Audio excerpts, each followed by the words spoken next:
We're reconvening the regular meeting of the Albany Unified School District Board of Education. And may we have a roll call? Superintendent Wells. Here. President Trutain. Here. Vice President Doss. Here. Trustee Clark. Here. Trustee Hinckley. Here. Trustee Duran. Here. Student Board Member Weinstein. Here. Student Board Member Mala. Here. Thank you. I don't know if there's a flag in the library for our Pledge of Allegiance. There's one in the back. Oh, okay. Oh, I see it. It's there. All right. So anyone who cares to can join us in the Pledge of Allegiance.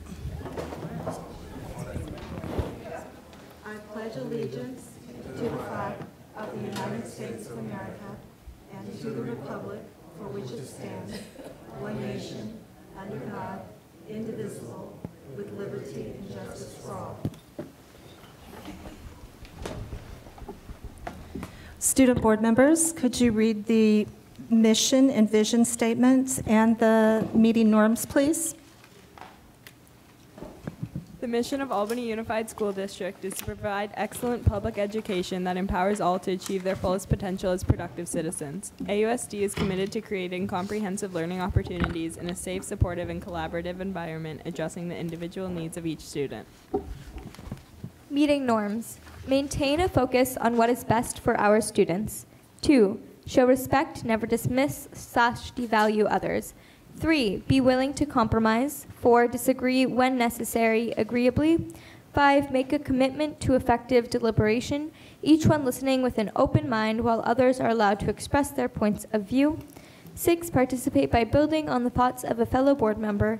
7. Make a commitment to open communication and honesty, no surprises. 8. Commit the time necessary to govern effectively. 9. Be collaborative. 10. Maintain confidentiality, which leads to the building of trust. And finally, 11. Look upon history as lessons learned. Focus on the present and the future.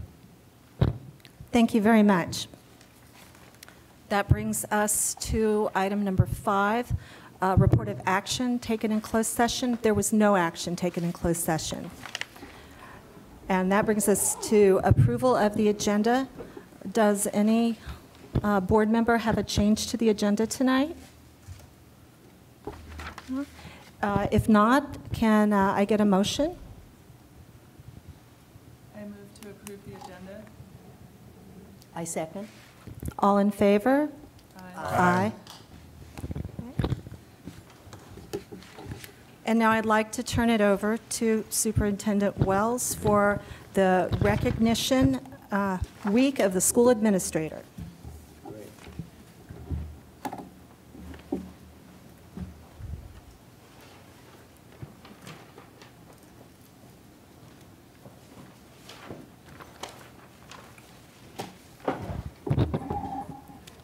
Tonight, I want to take a moment to testing 1, 2. Can you hear me? Oh, you can hear me. Okay. Can you guys hear me out there? Good. Tonight, I wanted to take a moment to pause for a very special education group, and that's our school and site administrators, to read the Week of the School Administrator resolution to you. Whereas the title school administrator is a broad term used to define many education leader posts, superintendents, principals, assistant principals, school business officials, classified leaders, and all school district directors are considered administrators. And whereas providing quality leadership and service for student success is paramount for the profession. And whereas public schools operate with lean management systems, across the nation, public schools simply employ fewer managers and supervisors than most public and private sector industries. And whereas the future of California public education system depends upon the quality of its leadership. Now, therefore, be it resolved that the Governing Board of Trustees of the Albany Unified School District proclaims October 7th through 11th, 2019 to be the week of the school administrator. Be it further resolved that the Governing Board of Trustees of the Albany Unified School District encourages all members of our community to join with it in personally expressing appreciation to our administrators for their leadership, dedication, and devotion to their work. Thank you very much. Board, any comments? guys gotta clap for yourself. Well, I wonder, For you. yeah.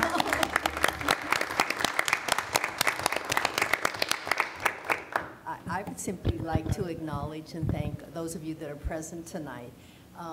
Your work is really challenging, and I really know how dedicated you are to the work and to the success of the kids. So thank you so much for being there for all the kids in Albany.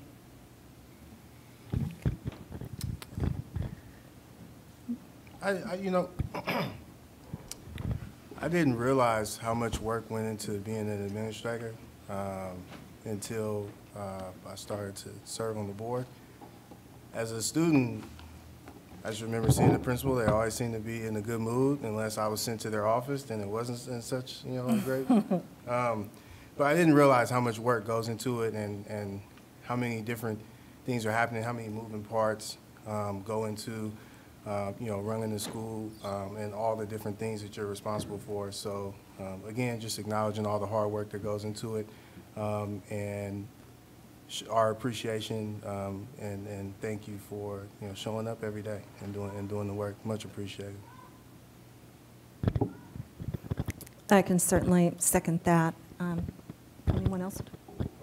Oh, yeah, and I want to say that you're an incredibly talented group of school administrators. I don't think any other district is as lucky as we are, and you have the patience and the tact of saints. So thank you very much. You are appreciated. Yeah, I just want to thank all of you guys for supporting all of the staff members at your sites and all of the students. And once again, you guys are all appreciated for your hard work. And enjoy your week. I also just want to appreciate, I don't know who wrote this resolution, but I appreciate the statement about lean management systems and the fact that we employ fewer people every year, which is partly our doing, of course. But I hear often about the days when we had assistant principals and assistant principals at different schools, and I just, want to really express our gratitude and also regret that you're often doing a job that is really meant for 2 or 3 people. And we really appreciate it, and I'm glad you were able to show up to hear a little bit of, of something that's praise for you instead of having to show up and fight for your schools at the board, which we also really appreciate. But thanks. It sounds like it's time to, I would like to get a motion to pass this resolution if someone wants to step up. I move that we adopt this week as a week of the school administrator. Second. The resolution 2019-20-05. That's it? Okay. All in favor? Aye. Aye. Any noes? No? The motion passes. There you go. Yeah.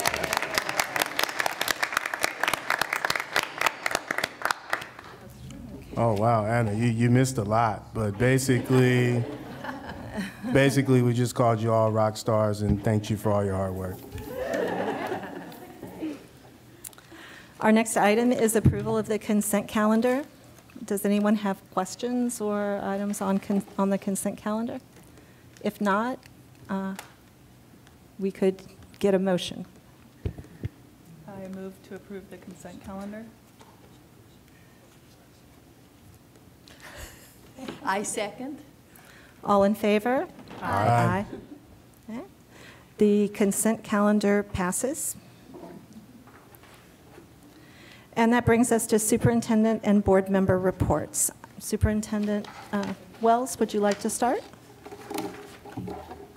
Thank you. Yes, my report is really brief this week. I decided to not focus on all the things that we were that administrators deal with in a day or in a week and a month, but narrow it down to just a few items to make you aware of around teaching and learning. Last week I had an opportunity to visit all the classrooms at the elementary schools, Marin, Ocean View, and Carnell. This week, I'm looking forward to revisiting the middle school classrooms and the high school classrooms and the number of programs they have there. I got to tell you that each time I go, I'm just impressed and just really, really feel blessed with all the wonderful, innovative teaching that I've seen going on throughout the classroom. And really fully understand now why it is that Albany Unified School District is a preferred district. And so that can only occur with great leadership. So it's only fitting to take my hat off to all the site administrators here for the great work you do and the difference you make every single day with very little support. How fitting. And so this week in our upcoming meetings, we're going to be looking at revisiting our school site visions, looking at our gap, and looking at our response to our achievement gaps. And that concludes my report for tonight. Thank you very much. I've got two things. I'm going to do one item, and then we can go through the board, and then I have another item at the end. Okay. I told the board that I was going to report out on our special board meeting from last week. So, the Board of Education guides the district in our mission to provide an excellent education that addresses the individual needs of each student. At a recent board meeting, not all meeting norms were followed. In response, the board met on October 1st, so we took immediate action for a board workshop to discuss meeting norms and the board members' roles and responsibilities. That work will continue. The work of furthering excellence in Albany schools is regularly demonstrated at all Board of Education meetings. For example, the September 24th session began with a special meeting to determine the goals and objectives for a new superintendent. This set of objectives amounts to a roadmap for the year and will be presented at an upcoming meeting. The Social Sciences Department from Albany High School presented their work on incorporating aspects of ethnic studies in all of their classes and updated the board on ethnic studies elective course. The mental health program reported eye-opening statistics on the services they provided students last year. Veronica Michael, Director of Student Services and Special Education, provided a comprehensive overview of AUSD's special education program. Lastly, a contract for a new fire alarm system at the high school was approved. The Board of Education is doing outstanding work, overseeing the academic program at all Albany schools, balancing the budget, shepherding multiple facilities projects, and in addition, keeping a close eye on the special needs and well-being of all of our students. We are working on improving in areas where we slip and acknowledge that need openly. Board members are elected from the Albany community and represent the key integration of the community voice in our schools. We are your public servants. Thank you for your continued support and engagement with Albany schools.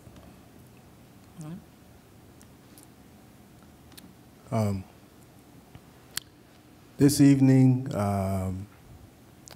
the young man from Marin, Savian Hamilton, and his family went to the San Francisco 49ers game this evening. The organization reached out to them.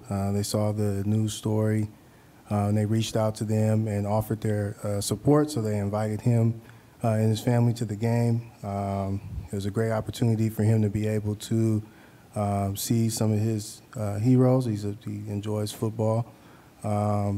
And also to receive additional support, they're doing a bone marrow drive before the game, during the game, and after the game. The statistics say that there's a 1 in 10,000 chance for a match. At the 49ers game this evening, there was over 12,000 people in attendance. So let's hope, that we have good news in the upcoming weeks there. But I just thought it was important to mention that was happening and to continue to show our support for that brave student and his family.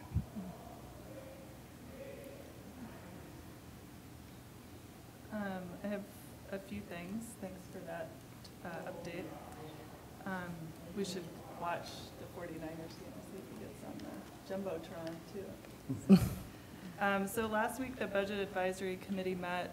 Kim and Dr. Wells and I were there, and they spent a lot of time refining their mission. I continue to be impressed by the dedication of the people that keep coming to those meetings, and so I think we're on track to have some good cooperation between that committee and the district office and the board to come up with a good fiscal plan.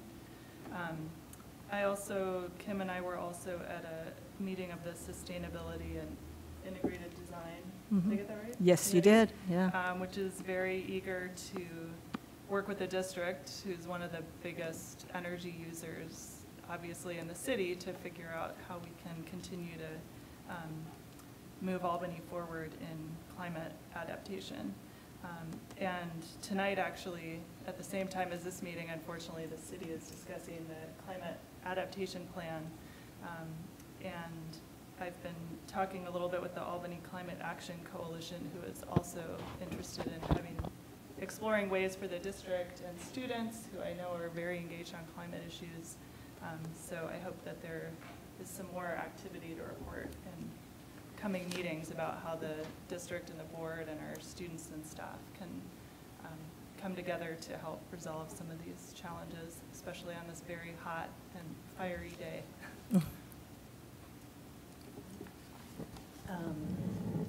Speaking of climate and trying to address it, parents do a monthly, and I forget the exact term, I'm going to go back to my days, rock and roll, except it's not rock, it's roll, in terms of your bikes, walking to school and biking to school. And so I was at Ocean View, and it was really fun, and we passed out pencils and stickers for the students that had walk to school or bike to school. So I'm assuming it happened at all the schools, yes, at Cornell and Marin, right? And all over Ocean View. and Oakland Heights, Albany High too. Greg, maybe you want to talk about that, how that turned out. Okay, so Bill, your turn. You're on turn. Is there anybody else who wants to? I was going to take another minute about something. Okay. At the September 10th meeting, our CBO stated that the district had a savings in the paid leave category because there were fewer than expected leaves taken last year. The impact of leaves on the budget deserves some clarification, because when I stated that fewer babies arrived, I did not mean to imply that many babies arriving, which is a wonderful blessing, has a strong negative impact on the school budget.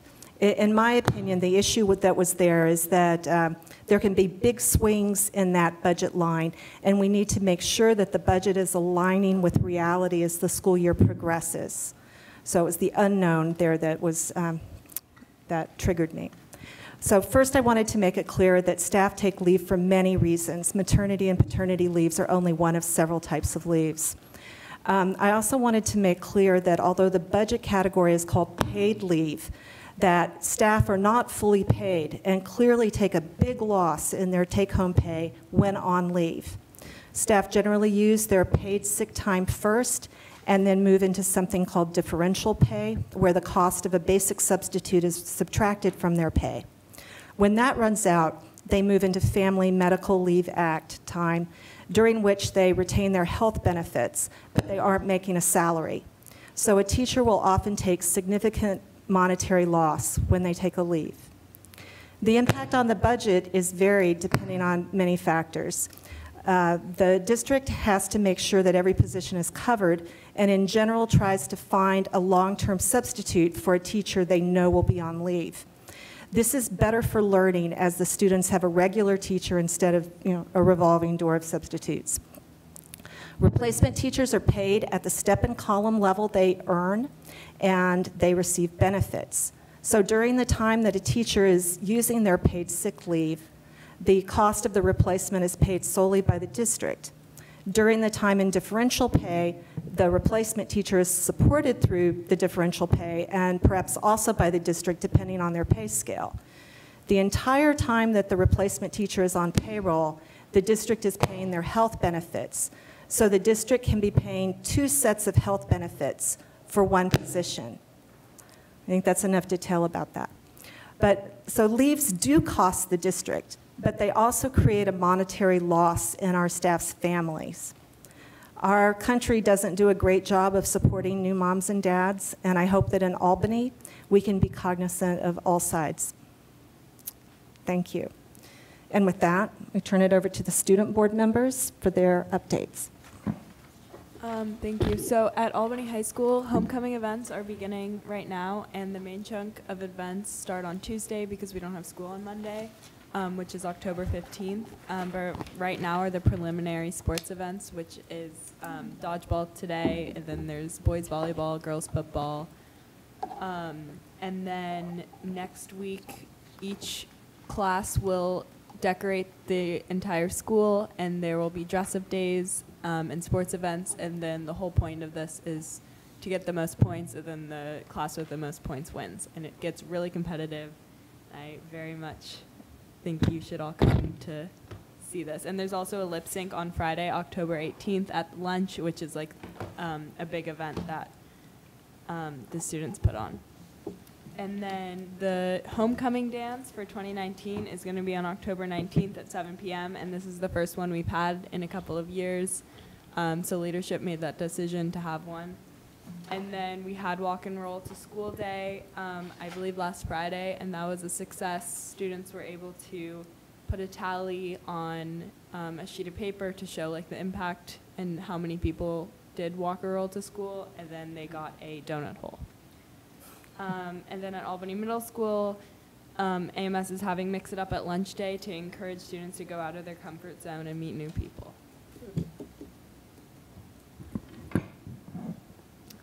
At Cornell, students smile during Picture Day on October 3rd through the 4th. A Silly Olympics prep party will be held on October 12th. At Ocean View, students at Ocean View walked and rolled to school on October 2nd, like Clementina had said.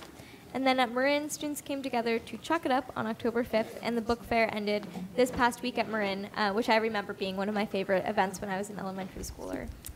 I also highly recommend you guys come and check out Homecoming to watch my grade and not Audrey's win.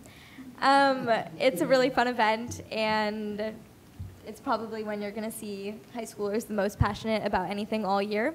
So I definitely recommend coming. And then finally, for the policy proposal section of the student board member report, I have been organizing with some of the student groups at AHS, as well as some of the members of the board, to bring before us a climate action discussion where students and community members can present proposals on sustainability for our district. Thank you. Thank you. Are there any other updates from the board? Okay. Then with that, we'll move to item 11, persons to address the board on matters not on the agenda. There's a microphone standing up here if anyone would like to address the board. Seeing no one, I'll move to item 12, public hearing.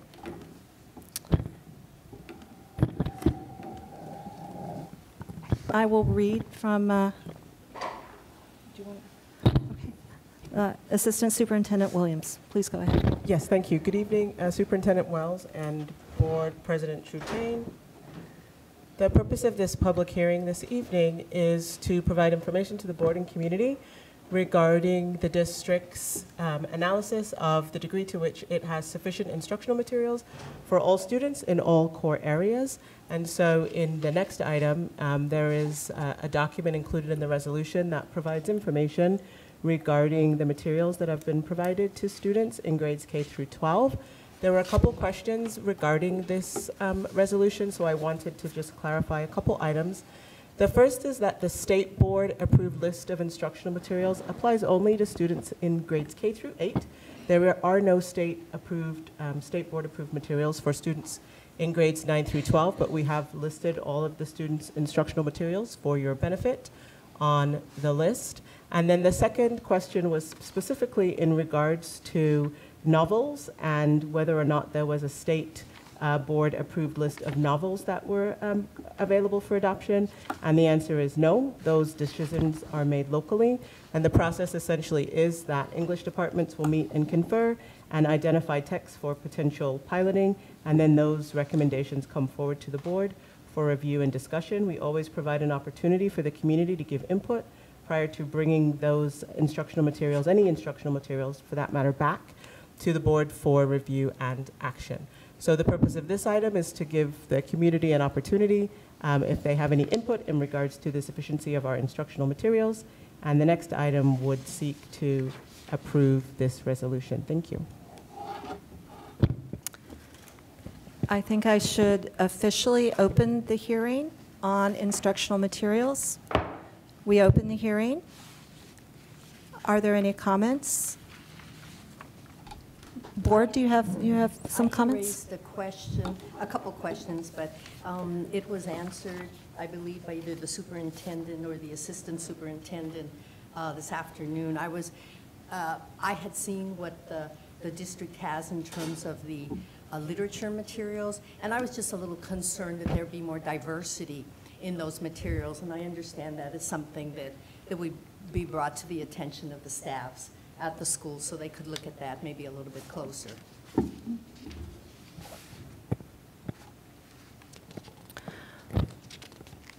So I hope that information that Trustee Duran generated could be shared with our principals so they can take a look at that.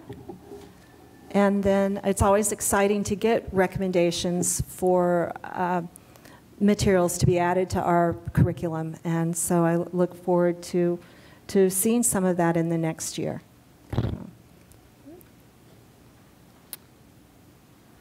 Seeing no more comment? I have one that I was sure, thinking go about, ahead. but I'll just say it now. Not in terms of the content of the textbooks that we have at AHS, but more in terms of like the number and the currentness. That's not a word, but I don't know the word right now. Of our textbooks, I think that there's a lot of students who would benefit from having more than like one textbook per math table, or having history textbooks that are more applicable to what we're seeing right now. I know that that's really expensive because textbooks are expensive, but I know that especially like in our math classes, having more math textbooks to be able to look at, not have to like share one with 4 different people and then you kind of get off track and then you just don't really do your work. Not that I'm speaking from experience, obviously, but I know that would be very helpful. Can you clarify that bit about the history textbook too? Yeah. I mean, I think that at least in my US Gov class this year, our textbook is pretty up to date, but last year I remember having a textbook that was made, I don't know how many years ago, but I do remember the teacher saying that there were certain things that we couldn't really learn about just because they weren't in the textbook, or she could teach us about them, but we didn't have a textbook to base our content off of. And so I remember that being a difficulty for her. Obviously, we didn't really know what we were missing, but I'm sure that there was a lot she could have done more with our class if we had more current textbooks. Does that clarify? Okay. Sure. Assistant Superintendent Williams, can you Yes, respond, absolutely. please? So I heard 2 things.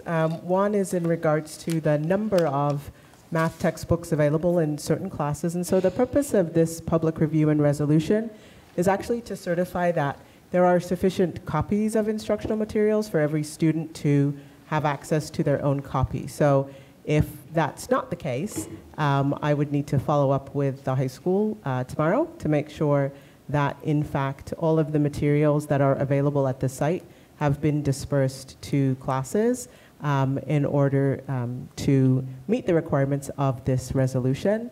The second comment was in regards to, I think, the age of some of the textbooks. There isn't, high school isn't bound by a state board approved process. And so we recognize, and I think this comment has come up before, about the quality and the relevance of some of the instructional materials available at the site.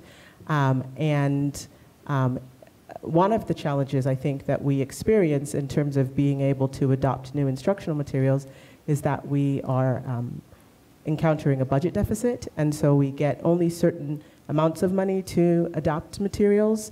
And in our past few years, our dollars have been expended at the elementary level on instructional materials for reading and for language arts.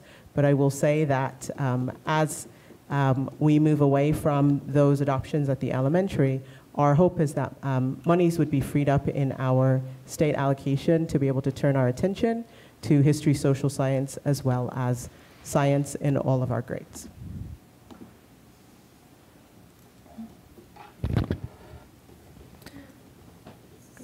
So if we're passing this resolution, I guess it would be helpful to know if the situation with insufficient textbooks is a problem, or if I'm assuming that by passing this, we're certifying that it's not an issue and that we meet the criteria that are in here, which says every student has one to use in class and take home. Yeah, so our process is that we provide a form to our sites, and then they identify the number of students and then the number of instructional materials. So it may be that instructional materials are available at the site and have not been distributed to students, but based on the information we receive from the sites, all students have sufficient instructional materials for us to be able to bring this resolution forward this evening. Assistant Superintendent, just following up on Sarah's question, does that mean at the high school, for example, the history department has enough materials, has enough books for each student? Is it a one-on-one and one Correct. per one? That would be one text for each student, not one for home and one for school, but one per student. Yes, that's correct.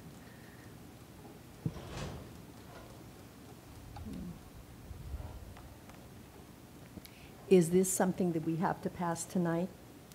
There is a requirement that the resolution be passed within the first 6 weeks of school. The purpose of sending out the survey to sites is to get the information back to be able to bring the item forward. So based on the information I received from sites indicating that sufficient instructional materials were available at the sites, this item is coming forward for you this evening.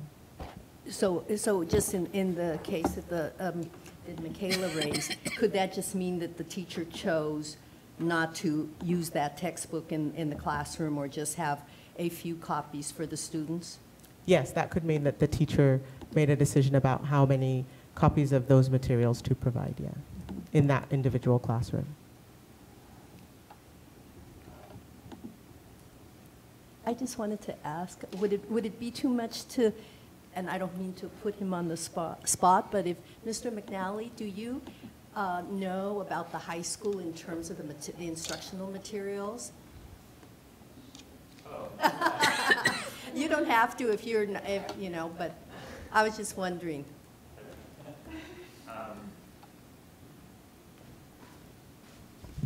Considering this is a board meeting, I would not feel that I could speak confidently about specific situations of instructional materials. Yeah. Thank you.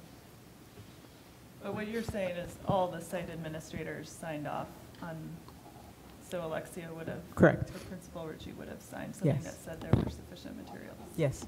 Okay. And it's also important to note that if we ever discover that we fall short, we respond immediately to make sure our kids have sufficient material. So this is fluid. I think that the important part about what you said is what is falling short, because I think that there's a lot of students who have more needs in terms of the textbook that you're using. So I think that we have a different definition of what falling short is as the board versus what the students think falling short is. And I think the question is, do we want to follow the students' idea of what falling short is? Because quite honestly, we don't necessarily have the money to do that. But I think the question is, when do we want to follow what the students think falling short is, and when do we want to follow what we think falling short is, and kind of when do we have the money to do either of those? I just wanted to add a comment that in speaking to one high school teacher, and this was not this year, but last year or year before, she basically said at the high school level, she doesn't use the textbooks in the classroom because she finds some of the material in the textbooks are irrelevant, so she, you know, creates a lot of her own materials.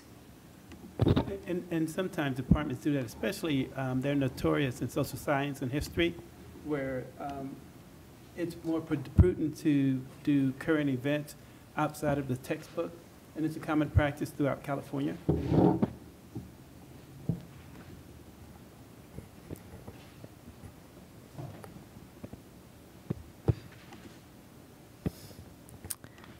I think it's up to the board to determine what we want to do with this item. I think we're still in the public hearing part. Right, okay, so are we done with comments? Can I close the hearing? Okay, unless somebody else wants to speak, okay. So the public hearing is closed, and now I think the board needs to make a decision about whether we want to pass this resolution, which would be certifying this, or whether the board is not comfortable with that and wants to take a different path.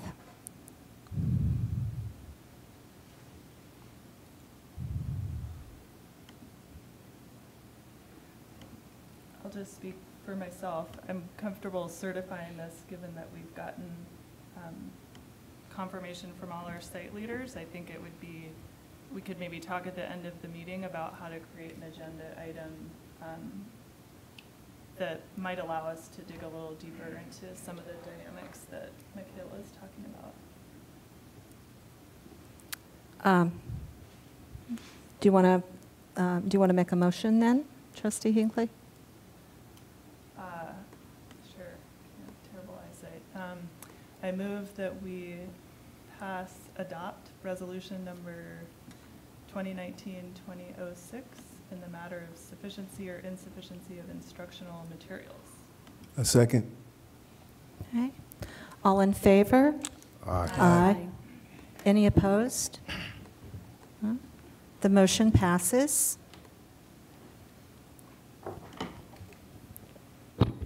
But I think that we'll hear about this at the end of the meeting. I think the board would like to maybe get a little bit more detailed report to come back to us. Okay. Okay. Okay. Oh. Yeah, just before moving on, I was wondering if it's okay if I open this back door to get some fresh air in here. Sure, I All would right. certainly say that, yeah. Okay. And that brings us to our review and discussion items. And the first item, 14-1, is community survey results for potential parcel tax measure. CBO Kim, would you like to introduce this? Sure, thank you. Madam Chair, sorry for the interruption. I just noticed tonight that we have a group of administrators here tonight, and they're here tonight because they have an agenda item, and my apologies for not catching it earlier, that around their recommendation for their Me Too raise tonight. And they're here tonight, and they have to be at school early tomorrow at 7 a.m. or so. And I was hoping that, I'm just not catching it, that we can move that ahead of this report that might be kind of lengthy. Any objections? No, I make a motion that we move it around. Okay, let's do that then. Please go ahead, Superintendent Wells. Tonight, it's only fitting that as we go into this week as the week of the administrator, that we finally came around to playing catch up with the Me Too agreements that we practice and cherish in this district. And administrators typically, as of tonight, go last in being acknowledged and receiving the Me Too.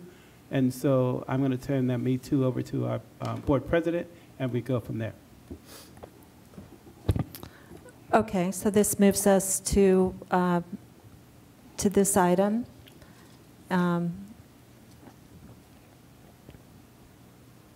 Are there any, it doesn't look like there's any presentation. Dr. Wells, would you like to walk us through this? Yes, generally, basically, we started off with our teachers, our ATA association with the 1.25. I went around with our classified groups, and now it's our turn to acknowledge and offer the Me Too to our administrators this week, as noted before, during the week of the school administrator. And so I'm asking the board to entertain any discussion and recommend approval of the Me Too at 1.25% increase.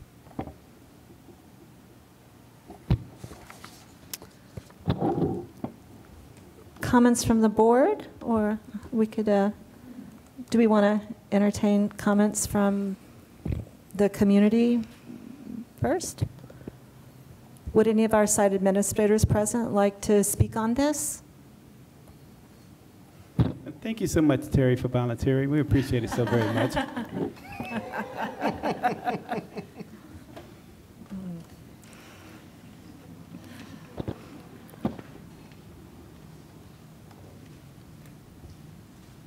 I think one of the things I enjoy the most from you, Frank, is the ability to know who wants to volunteer and to be able to find us. Oh, yeah. I appreciate that very much. Clearly, I wasn't prepared to speak to this, but I think considering I'm going to speak from the cuff, clearly speaking from the resolution that was read prior to that, I feel I've worked here for many years, and the group of administrators that I work with, we put our hearts, our souls, our minds, our bodies, our families many times out in front of making sure that our schools are run well and our students are safe and that they get the best education we can possibly provide them.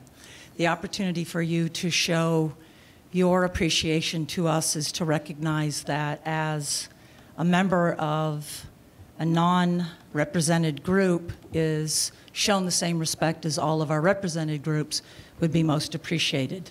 So we hope you take that into account and give us this opportunity. Thank you. Thank you. Comments from the board? Go ahead, Trustee Clark. I was going to make a motion, but I don't want to jump in front of anybody else who might want to speak. All right, I make a motion that we approve the 2018-19 salary amendment for management employees. I second that. All in favor? Aye. Aye. The motion passes unanimously. Thank you very much. Yay.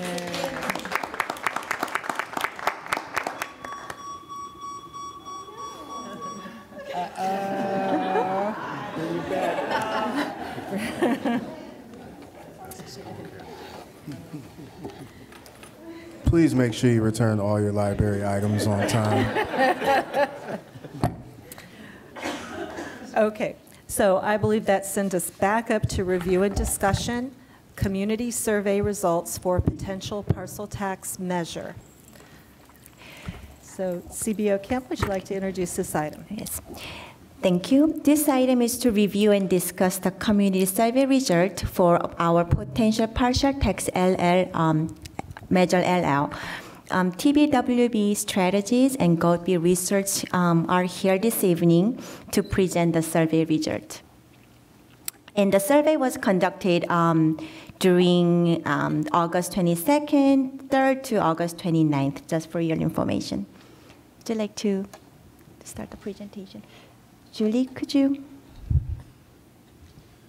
Good evening. I'm Charles Heath from TBWB Strategies. We're the consultants that have been working with the district on this effort. So as Ms. Kim summarized, with the passage of Measure L in 2014 containing a 6-year sunset provision, that measure started in 2015, so 6 years from them in 2021. That measure and that funding will expire unless renewed by 2/3 of voters. So over the last couple of months, we've gone through a process to evaluate the needs of the district, different options that the district might propose to put before voters to consider next year prior to the expiration of Measure LL. And then we work with Godby Research, a public opinion research firm that's done research for the district prior to past successful ballot measures to get a statistically representative understanding of if we were to put this option before voters, what kind of support might we expect, and what are the community's priorities for different use of funds, different potential tax rates, different potential terms of the measure. So we're here tonight to share with you the results of this research.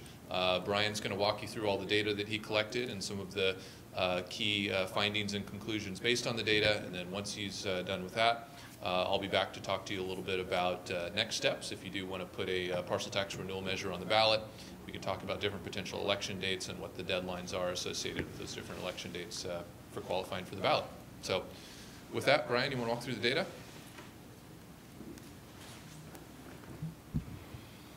Thank you, Charles. Madam President, members of the board, I'm Brian Godby. I'm pleased to be here this evening to walk through the data. Just moving things around, my notes are on the computer. So, as you know, and as Charles alluded to, the purpose of the survey was multiple. First, to look at perceptions of the district and the quality of education, and to see if people thought you were effectively managing existing funds. Next, to look directly at support for a parcel tax measure, as Charles described. Then we have a set of questions that help us prioritize what the voters think the money should be spent on, as well as voters' priority for the kind of information that they're looking for. And then, of course, the tax rate is important to the entire survey. And there's a variety of demographic and behavioral characteristics that we use to validate the sample to make sure it's representative of the community. Next slide, whoever's in charge of this. I'm not sure who, or if I have control. The methodology, as we had done with the bond survey, was a hybrid approach, which means that we're doing landline, cell phone, and also email to an online survey and text invitations to an online survey. Now, that doesn't mean that we're just posting banner ads at Facebook and taking whoever happens to cruise by. These are all voters. We're soliciting them. We know who they are, and they fit into our stratified sample. In terms of the universe, we looked at the likely November 2020 voters, and as a subset, the likely March 2020 voters, which really is the focus of the presentation this evening, because that's the nearest opportunity, and we think is a good one. We were in the field in late August. The average survey on the phone was 20 minutes. We can still keep track of that. We don't know how long it takes people to answer the survey online, because you could start, then go have dinner, watch a couple TV shows, and come back at 3 in the morning. What we do know is that people do actually hit the final submit button at 3 in the morning, so we are literally on their schedule now, which is something we were never able to do with the phone only, and that's a great advantage. In terms of the sample size, the likely November was 433, the likely March was 386, and that gives us a 4.6 or 4.87. Both of those round to 5% margins of error overall. Moving then on to the beginning of the survey, the first set of questions that we looked at, as I mentioned, was the quality of education and then the quality or the management of taxpayer dollars. The way we look at this question is we say, do you think the quality of education is very favorable, somewhat favorable, the negative side? And then when we're doing the analysis, we then aggregate back the favorable and the unfavorable. So you can see here that the total favorable is 77%. When we look at the total unfavorable, it's 11% in round numbers. And when you do the math, you get a ratio of favorable to unfavorable of 7.1 to 1. That's really a very good place to be. It's one of the more positive ratings that we've seen. Most districts are in the 5 range, so you're doing quite well. The other thing that's not as evident from this is the number of people who don't know is only about 12%, and that's lower than what we normally see. So these numbers for March are quite good. Moving on to their opinion about management of public funds, the methodology is largely the same. These numbers always go down, so don't be alarmed when you look at it. When we aggregate the favorable, it's 53% in round numbers. The unfavorable is 20% in round numbers. That's a 2.7 to 1 ratio.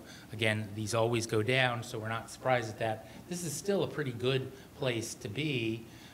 We've seen districts be successful with parcel tax renewals as low as 0.9 to 1, which is actually an inverted relationship. So again, this is a pretty good place to be. The next question and last one in this section is whether they agree that the district needs additional funding to do its job educating students, and we look at it the same way, although this is an agree-disagree question.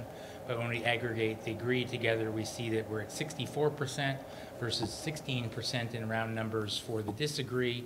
That gives us a rating of 4.0 to 1, which also is a very good place to be. It's a little bit below the 2/3, but we haven't asked them a specific question about a specific parcel tax yet. It's just, in general, do you think that the district needs money? So this is a reasonable place to be. If there's a caveat in here, it's that 20% say they don't know. Now, these are all likely March voters, so they're going to cast a ballot. So they're going to need to know before they cast a ballot. So there's some work to do there. The next question then jumps into the actual ballot question itself, and you can see that on the right-hand side of the slide. It conforms with the current state law. 75 words shows the tax rate. In this case, how much we're adding to the current rate of 130 being added to 318, how much it raises per year, $2.2 million, which is required, and then, of course, the sunset, which is 6 years in this particular case. We then ask, are you definitely yes, probably no, definitely no. And you can see here when we aggregate the yes together, we're at 72% in the March universe and 72% in the November universe, virtually identical. There's no statistical significant with a 5% plus or minus error rate. We're obviously well within that rate. We always do also look at the definitely and probably yes together to determine feasibility. That doesn't mean that this is a slam dunk.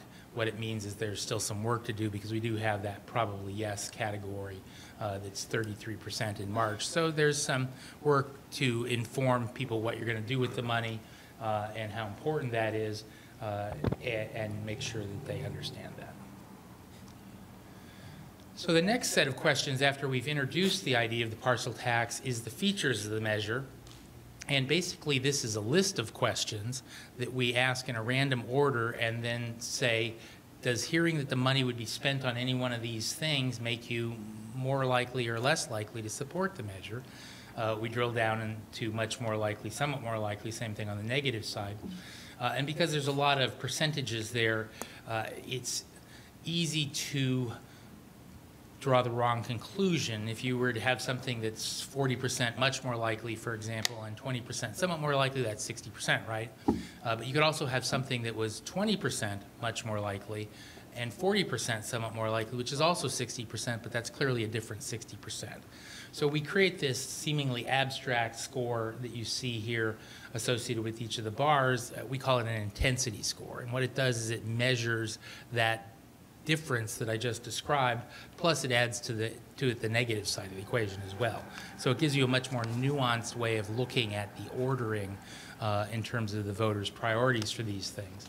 Now, we still look at the percentages because we need to always be thinking about where are we at 2/3, but this gives you a better ranking of the voters' priorities.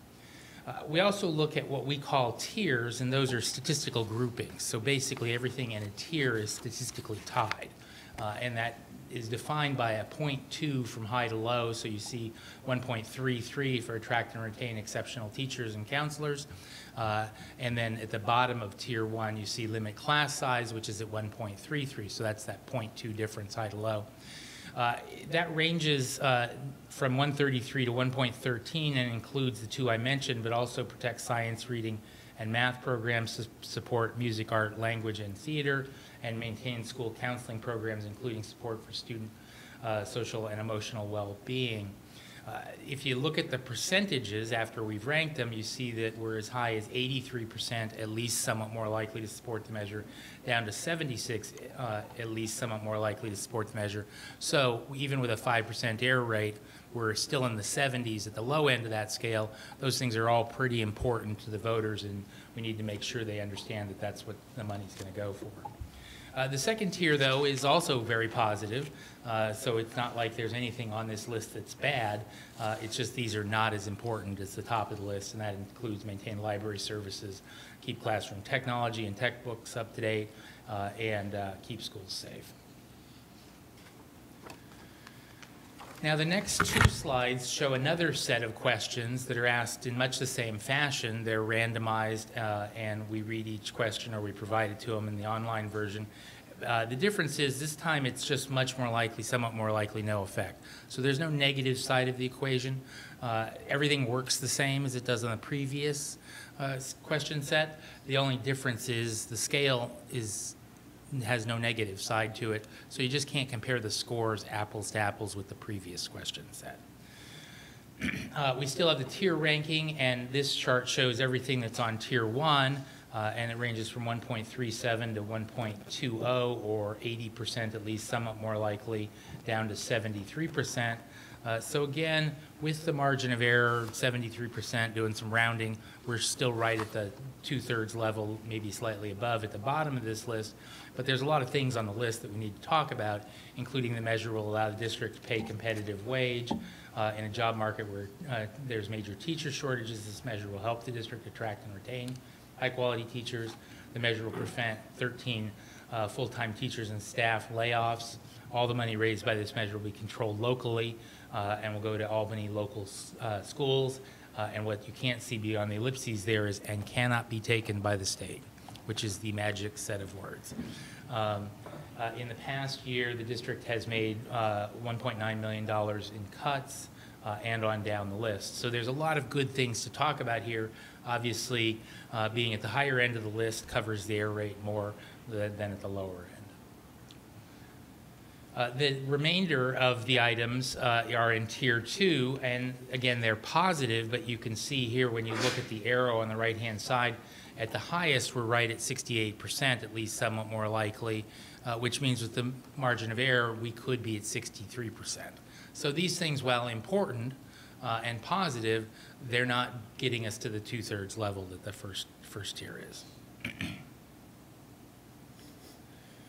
So after we've talked about what we might spend the money on, and we've talked about some of these informational items, we then come back to our ballot question a second time. It's the same wording as before, but now people have more information. And you would expect, since it's all positive information, for the numbers to go up, and that is in fact what happens. In March, we go from 72% to 77%, so a little more than a 5% increase. Statistically speaking, that's not significant, but it's going the direction we would expect, so that adds credibility to the finding. And then in November, we see the same thing. We go from 72 to 77, again, about a 5% increase, and that's certainly going the right direction given where we are in the questionnaire. Of course, we don't necessarily live in this world where everything is just positive, and so we have a list of critical statements. And the methodology here is the same as it is for the informational statements. We don't put a minus sign in front of the numbers in our intensity score to make it seem bad. The higher it is, the worse it is. And what you see here, we've got a pretty good list of negatives. And we start at the top with homeowners in Albany are already paying city and county sales taxes and parcel taxes and other school parcel taxes. That's a 0.72. It's sort of the tax burden question, if you will. And that equates to about 48%, at least somewhat more likely to oppose the measure. So if there were somebody out there expressing this argument or writing it in an argument against, it certainly has some impact, and so we're going to need to be able to counter that. The cost of living adjustment built into the measure, which was part of the ballot question that you saw earlier, means that the rate will increase every year automatically without voter approval. So that's a weak spot as well. And on down the list, the key here is that all but one of the items in the top tier are at 33.4% or above. So 33.4 is that level that is necessary to defeat a 2/3 majority parcel tax. So these are all pretty impactful items. We need to be mindful of that and be prepared to counter them with our message, both in terms of just getting the information out about the measure and then potentially an independent campaign committee. So next thing we do is we come back to our ballot question again. Now remember, we've just beat up on this pretty good. We had a long list of negatives and they were impactful, so we would expect to see the numbers go down. And in fact, they do. We go from in March, starting at 72 down to 69, so just a little less than a 3% decline. Now remember, we went up when we communicated all the things that were good, but we also go down, and that's what this is measuring. And the same thing is true in the November election. We're basically at the exact same spot, 69%. But because there is a position effect built into the questionnaire, and that's intentional because we want to see how high we go up, we want to see how low we go down. Another way of analyzing this is averaging that second test, which is the high one, with the low one. And so if we do that for March, we're at 73%, with a 5% margin of error. We're above the 2/3 threshold necessary for passage. So that indicates that the measure is in pretty good shape, and probably we should be considering moving it forward.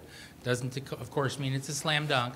We still have 29% that are probably yes. They're probably going to support it, but they're going to need to have information in both of the manners that I mentioned before.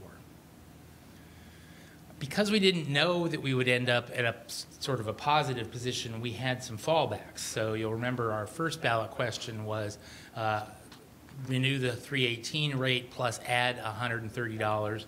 So what we did is we said, well, instead of adding 130, what if we just added 80? And what we see there is we get to 74%. So there's a bump up. It's about 5%, 5.5% from the low spot. Now, it's only about 1% from our average, so it's not a huge gain, but it's certainly going the direction we would expect. But I think given where we were in terms of the average, that there's no real reason to go to a lower tax rate. I think we can work, and Charles can talk more about this, but doing the right effort to get the word out, we can probably pass this at 130.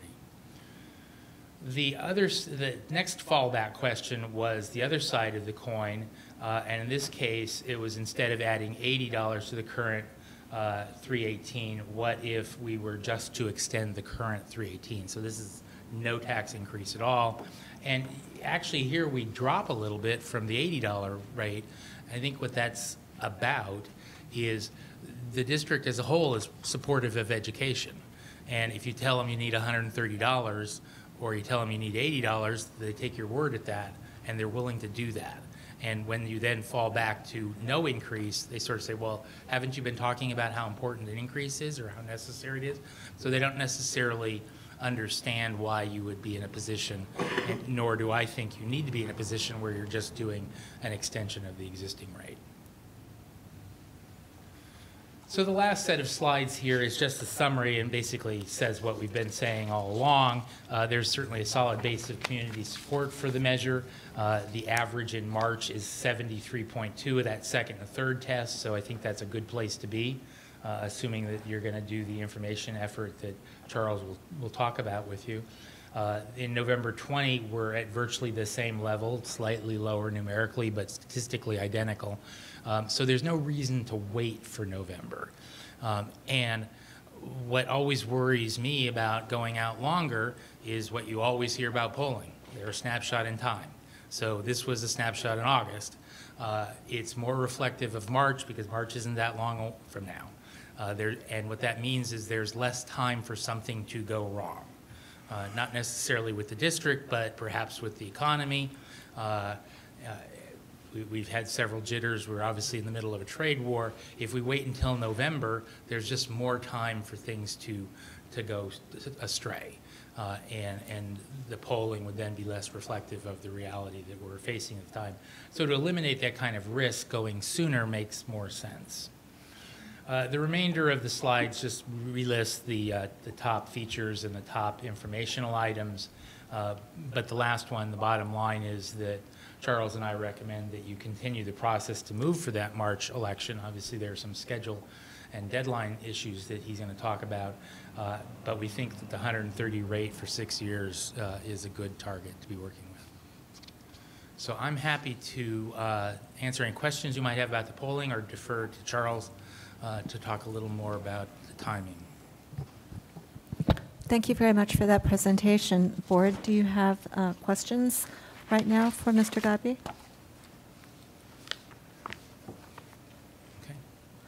Okay. What about our community? Any questions in the audience for Mr. Godby? Oh, I see one.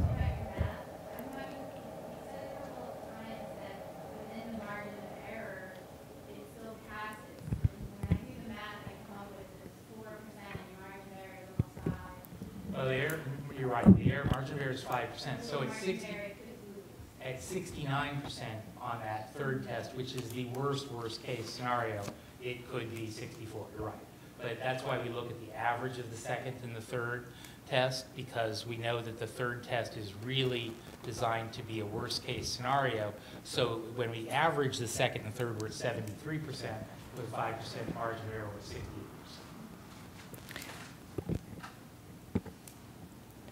He's got to come to the mic. Do we want to, maybe you could repeat the question? Sure. So that we make sure that we get this on our videotape for the permanent record. Thank you.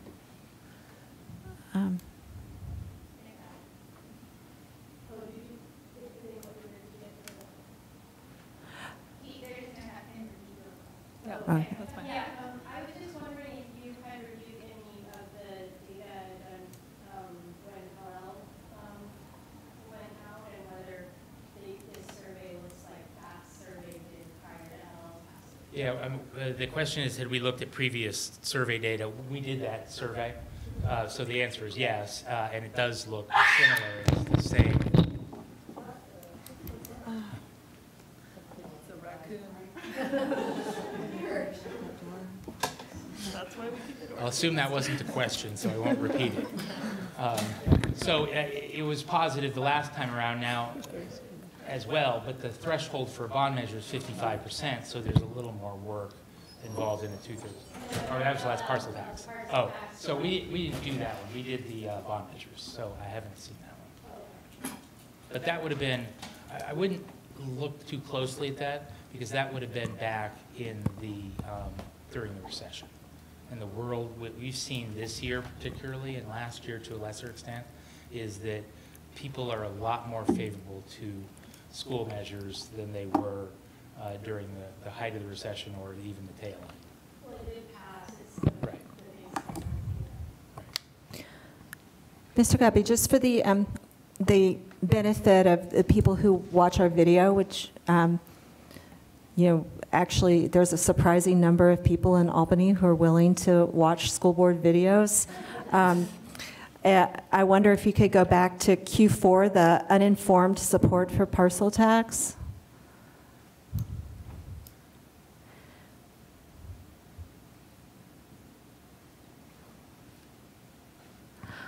Okay, so can you tell us what percent it takes to pass a parcel tax, and how that 5% of error affects these numbers that we see on this? So a parcel tax requires 2/3, which is 66.7, or technically it's 66.6 plus 1.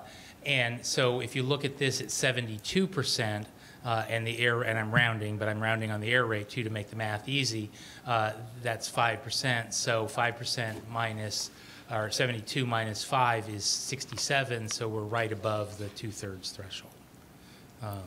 But that's a good place to be at this level of this, or this point in the survey, because all they know is the 75 words. They haven't heard anything else.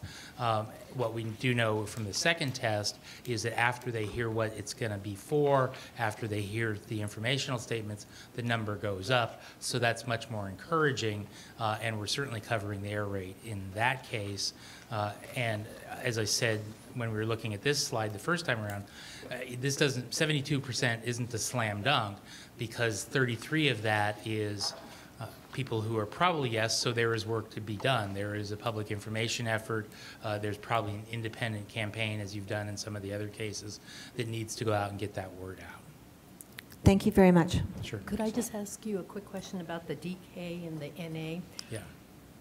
Are those folks crucial in a campaign? It's don't know, no answer is what that means. So those are the undecideds, basically. They're relatively low here. when you're communicating in the context of an information effort, you're going to be communicating to everybody, so they will learn more about it as well. But I think the real critical group to focus on is the 33%, because if you keep all of them on board, you get the 2/3, and you don't need the don't know.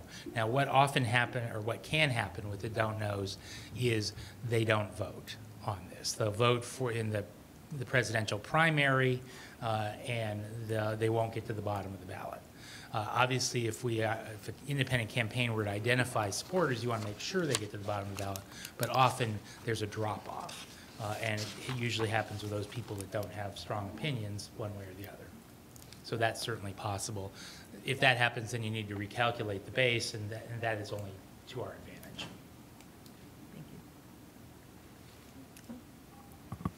I think we might be ready for Mr. Heath's presentation. Thank you very much for coming. Okay, so as Brian summarized, pretty encouraging numbers. You know, we present similar results for school districts throughout the Bay Area and all around the state that are considering parcel taxes. And I can say it's the rare school district that starts at the initial ballot test comfortably above the 2/3 mark. Usually survey results like this are hovering closer to the 2/3 mark or even a little bit below it, and only with those informational statements and positive statements to support climb above. So to be starting above, rising up to 77% with positive information in absence of organized opposition is a good place to be. So, and as Brian mentioned, I think there are some compelling arguments for why March 2020 is the time to do this, especially given the uncertainty about the economy going forward. I'll also note that those November general elections tend to be the longest ballots in terms of the other competing issues that would be on that ballot. You're likely to be competing against a number of other competing tax proposals and whatnot. So when you take some of that uncertainty out of the equation with fewer other competing issues on the ballot, I think March makes some sense. So what you have before you here is the timeline. What we've been working on thus far is the feasibility study to bring back the recommendations that we're presenting tonight about the viability of this measure. And as we've described a couple times, it's a green light for moving forward. So the next step in the process is to do some of the informational outreach that Brian described.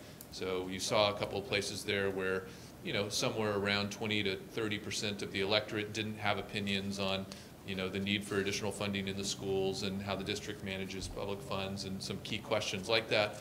So just an effort to tell your story about the fact that you've benefited from this parcel tax for a number of years. It's set to expire unless it's reapproved by voters. Just basically the factual underpinnings of this measure. While the school district can't advocate for the passage of the measure, you can provide unbiased, impartial information about the proposal. And so that consensus building exercise, I think, is important. That also needs to be an effort to make sure that key internal constituencies, parents, teachers, and staff are well aware of this, but also that you're getting out to the external community, those folks without kids in schools, elected leaders, business leaders, folks like that in the community, and they know what this is about, so there are no surprises when they see this on their ballot. In addition to the consensus building, you need to also take what you've learned from the survey research and build it into the actual legal proposal that voters will consider. So that would be working with your legal counsel to write the actual ballot question that voters would consider. We have lots of good data here in the survey to guide how that should be written in an optimal fashion. We learned something about the tax rate, the duration, the exemptions, the specific terms of the measure that we think voters would be willing to support. So all of that needs to be built into the resolution that calls for the election and brought back to this board for adoption prior to December 6th. December 6th is the 88-day deadline prior to the March 3rd election. That's the deadline by which anyone has to officially call for an election if you want to be on that March ballot. So you're probably looking at a November board meeting to take that official action. And then from there, typically the district would announce the action to place the measure on the ballot, but then step back because any advocacy on behalf of the measure would have to be coordinated independent of the district, not using any public funds or other public resources. Usually volunteers come together, raise private dollars, recruit volunteers to implement an advocacy campaign. And the timeline that for the March election can be challenging because the time that a campaign would normally be getting organized 3 or 4 months before election day kind of backs right up into the holidays. So if you are committed to doing this March election, I would encourage that advocacy group to get together quickly and start getting organized because come January 1st, it's going to be a quick sprint to the first week in February when absentee ballots go out and voters start voting. So I wouldn't leave it till the first of the year to start that process. But all in all, I think it's very encouraging information, and you've got a path forward here if you want to go forward with the March election. So with that, happy to answer questions about the timeline or any next steps.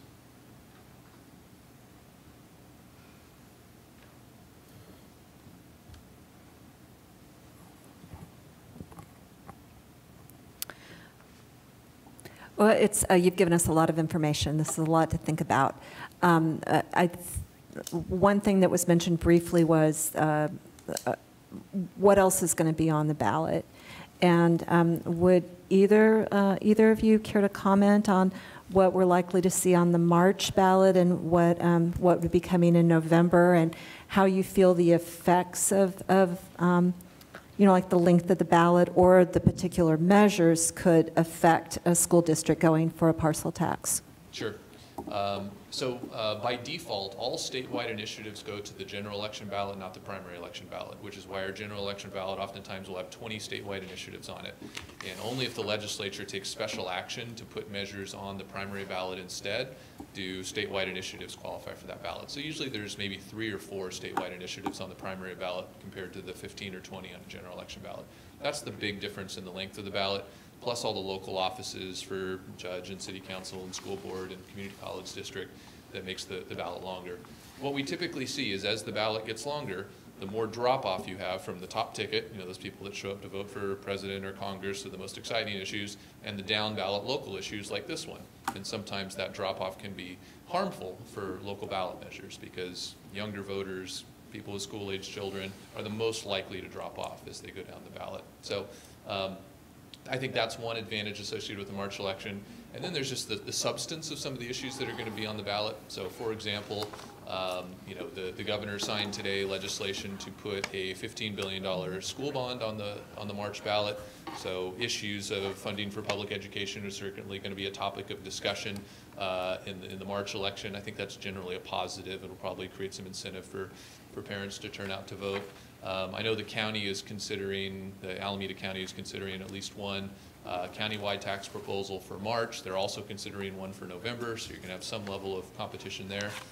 Probably, the most controversial issue that's hanging out there statewide is the split roll reform of Prop 13 that is heading towards the ballot in November. And I think in the November election, you're likely to see pretty antagonistic debate statewide about property taxes. And of course, this parcel tax is fundamentally a property tax. So, you would want to think about what impact that sort of statewide battle and tens of millions of dollars being poured into statewide media about, the pros and cons of changes, fundamental changes to Prop 13, that creates some uncertainty. And is that enough to peel off just enough votes that you might fall below the 2/3 mark? I think March is a more controllable, certain environment. November has a lot more unknowns. And when you need a 2/3 vote, unknowns are a challenge. Thank you very much. Board members? I just have one question. For the, we were talking about the different objections that people might have or reasons why they might not. Where does that information come from? Is that actually on there for people to, or is that like in the comment section where they give feedback? So yeah, so we worked with staff and subcommittee of the board to develop the survey questionnaire, and that included, the different rates and components of the measure that were tested, but it also included the arguments pro and con that voters might hear over the course of a campaign. And we include those to kind of simulate the election environment and make sure that people, our results reflect what happens after people hear discussion and debate about the issue.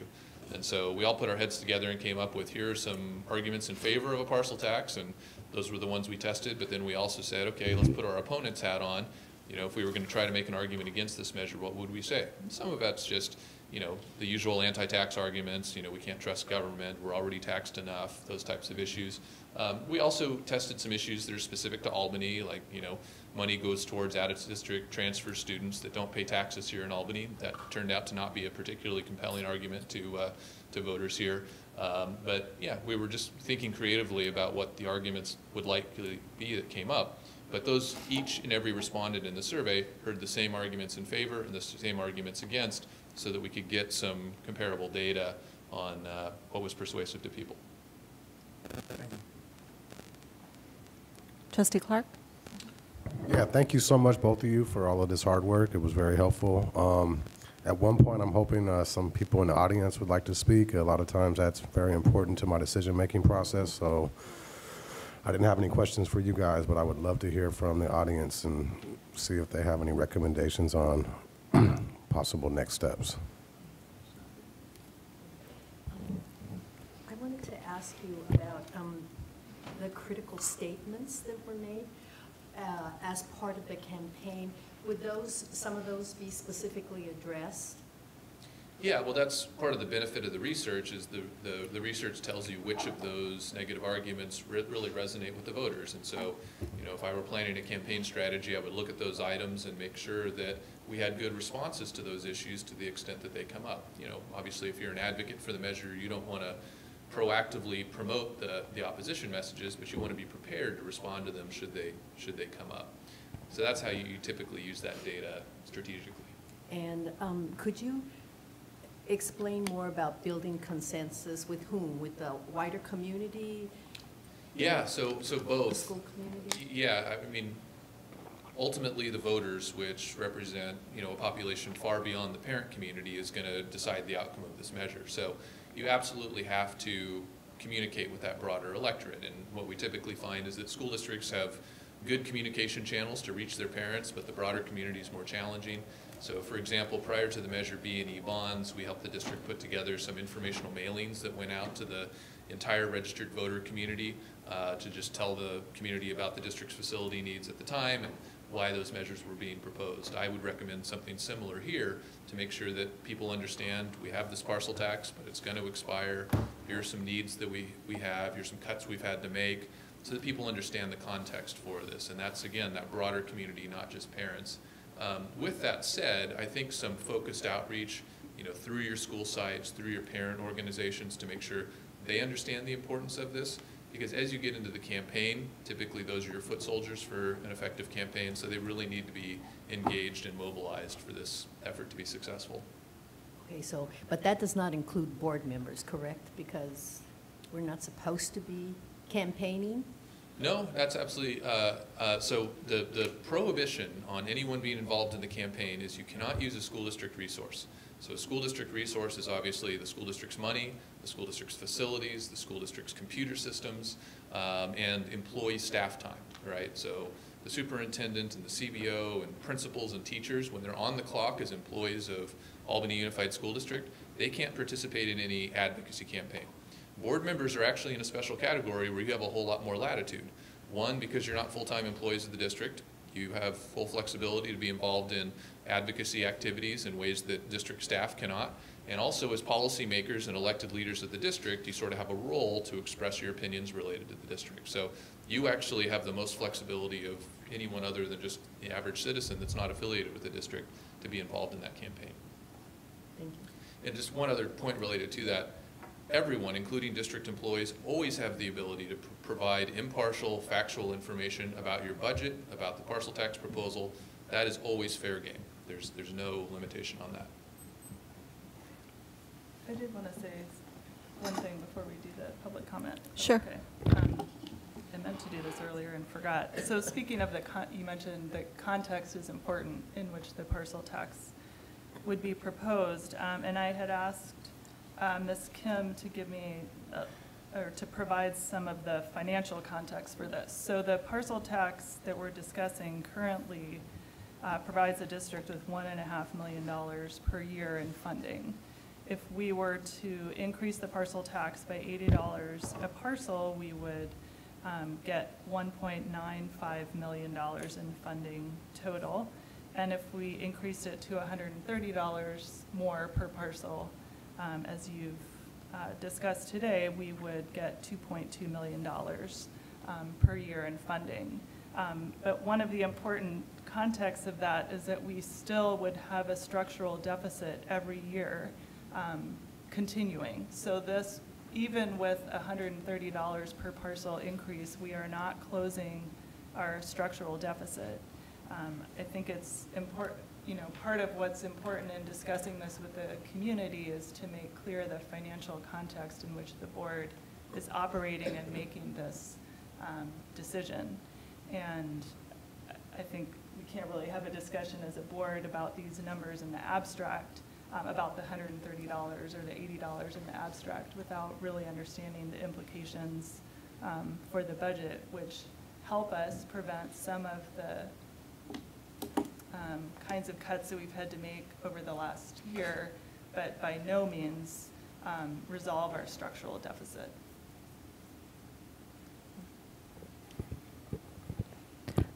Thank you. And with that, we can always come back to board questions if you think of something, but I'd like to open it up to the community and see what questions the audience has for Mr. Heath and Mr. Godby. I know it's a lot to think about, it's a lot to process, but this is an opportunity here that you shouldn't pass up. Yeah.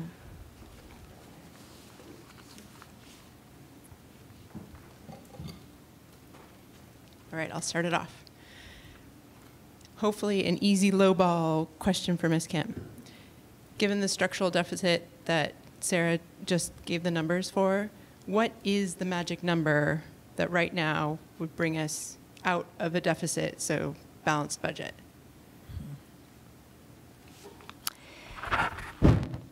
So earlier, Trustee Hinckley mentioned about adding 130 per partial. It will give us third year out about, so including, well, not including this year, third year out, it will give us about 4.8%. So we will still meet 3% reserve. However, structural deficit is another different picture, right? Meaning we are expecting to have about $1 million or a little over $1 million of structural deficit, and adding 130 per partial will give us additional about 700,000. So with this additional 700,000, we will be still in under structural deficit. It will just increase our reserve, meaning we have more time to plan for our reductions in the future. Okay, so we're in a much better place with our reserve for the 3 years out that the county requires, but we would still have about a 300,000 per year structural deficit. Right. That we if all the conditions stays the same, right. Meaning there's no other fundings from the state or no other increases in other ways. Thank you.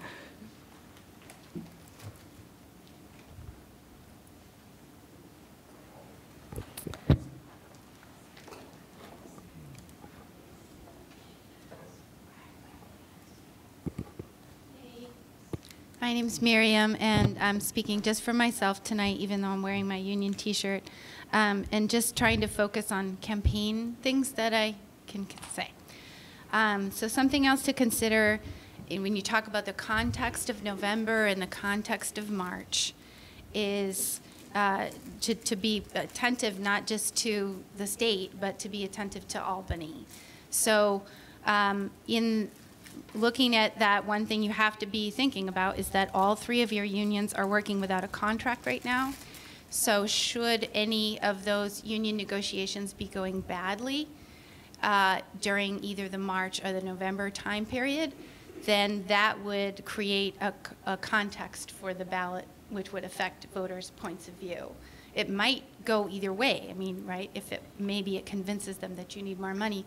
On the other hand, it can convince them that there are management problems. Does that make sense? So, so that's, I think, really important to think about. And then I guess the other thing is just to say that this consensus building process and building a strong measure is a seriously hard, seriously long list of homework for you guys to do.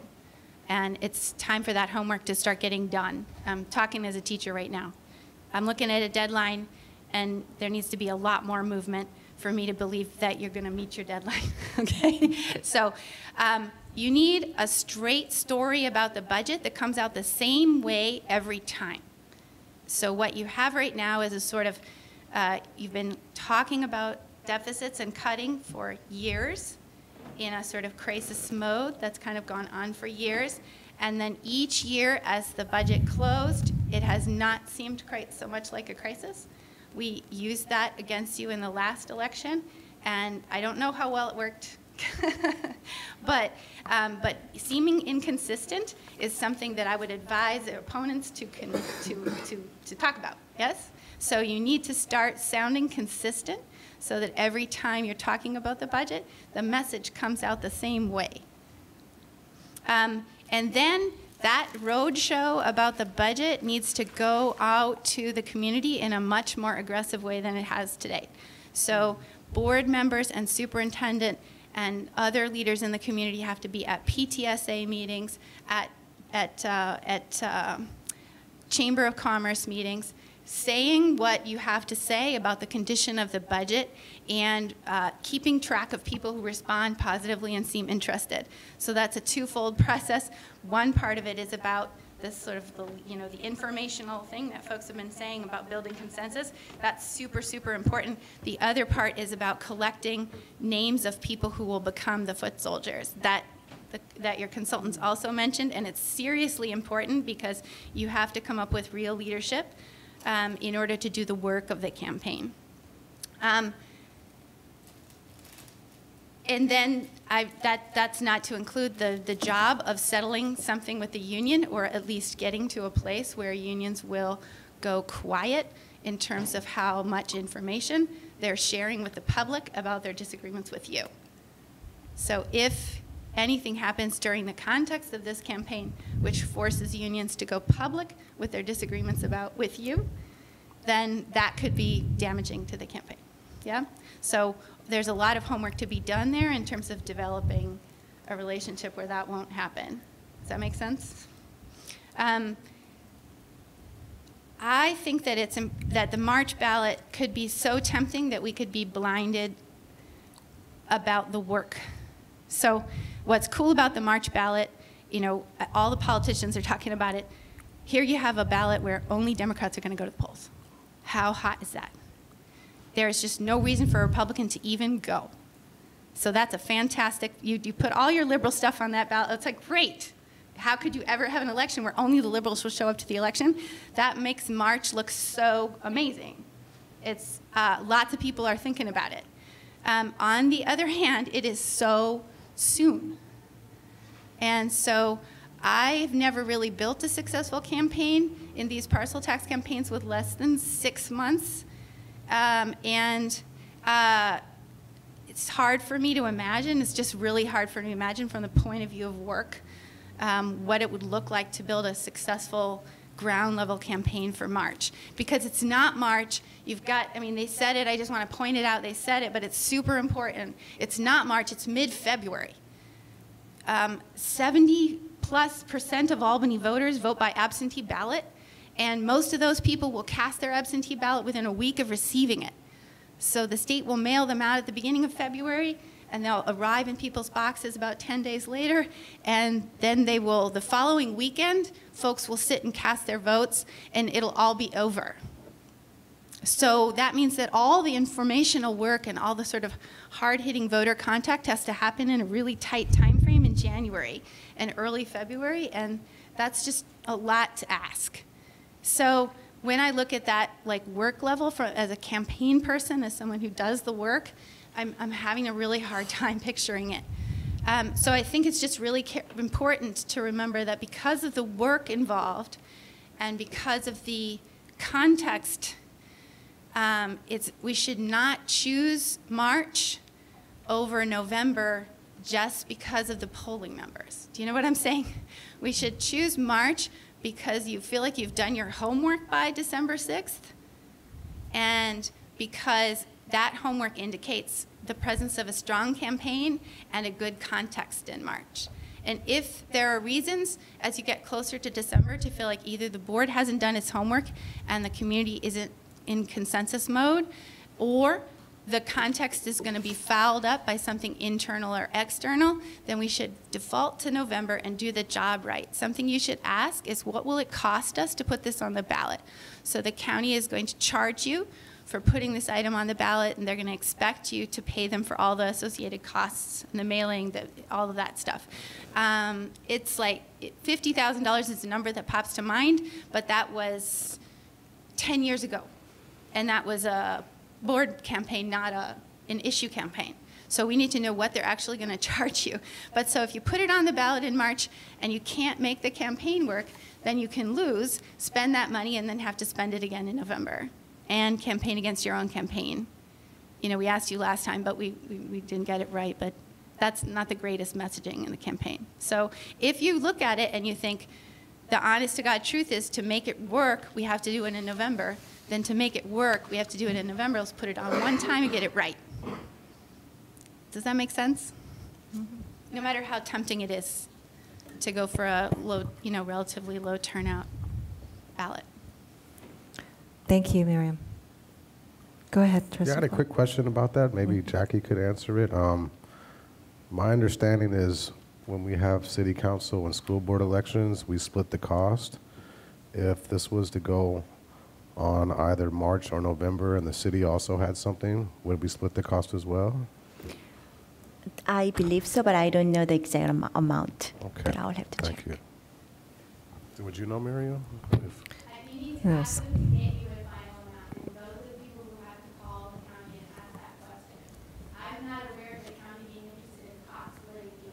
Right. They charge everybody for what those. So if the city's going to put something on the ballot, then they'll charge the city. And then they'll also charge you for putting something on the ballot. I'm not aware of ever doing a cost split deal. Unless the city's offering to pay for your initiative. No, I just thought when city council and school board is the same year, the cost is split. I can shed some light on this. The county charges their actual costs for administering the additional work required to administer your election. So for example, in November, when you're going to have your school board elections, the district is going to pay for literally the printing of the pages in the ballot pamphlet for your election. And they're going to do the same thing with the city and other agencies. Since the county is already administering elections in both March and November, you're only paying the marginal costs. If you were asking for a special election, which you could do, say in May or June of this coming year, you would have paid the entire cost because they're not already administering another election. So it would be pretty easy. We could call the Alameda County Registrar of Voters tomorrow, tell them we're planning to do a parcel tax measure. That's probably going to add 4 to 6 pages to the ballot pamphlet. Then they can give you a precise cost. I don't think the costs are going to be dramatically different between March and November, again, because they're already running elections in both those elections. Thank you. Yeah. Madam President, I wanted to mention or ask, actually, Miriam presents some very critical, thoughtful comments, and I'm wondering if our consultants could respond to those in terms of, yeah, exactly, how would you respond or how do you feel about those arguments since they're in our faces now and we really need to be thoughtful about this? Well, I mean, I wholeheartedly concur that you shouldn't go to an election that you're not ready to be successful because you haven't gotten your message out. So I think you do need to sort of take a long, hard look at this timeline and ask yourself, can we have gotten an informational message out by early December that tells the community our story about what our funding needs are and what the parcel tax means to us. And similarly, I agree that, you typically need many months. I mean, right now we're about 5 months out from the March election. Is that sufficient time to get a group of advocates together to be ready to run a successful campaign? That's a question you have to ask yourself. So I agree that some work needs to happen quickly to test the waters and see if this is possible. I think, our job here tonight was to raise some of the advantages that we perceive associated with the March election, and she articulated some of those in addition to what we said. The partisan dynamic expected in the primary this year is certainly favorable for tax proposals. So if you have an opportunity to be ready for the March election, I think that's in your interest. I can't speak to how labor negotiations and things of that nature would impact this, but typically when you take a measure like this to the ballot, you want there to be general internal peace, right? If there's internal dissension, then that's not going to help the cause when you're trying to build supermajority support in the community. I want to add one thought, which is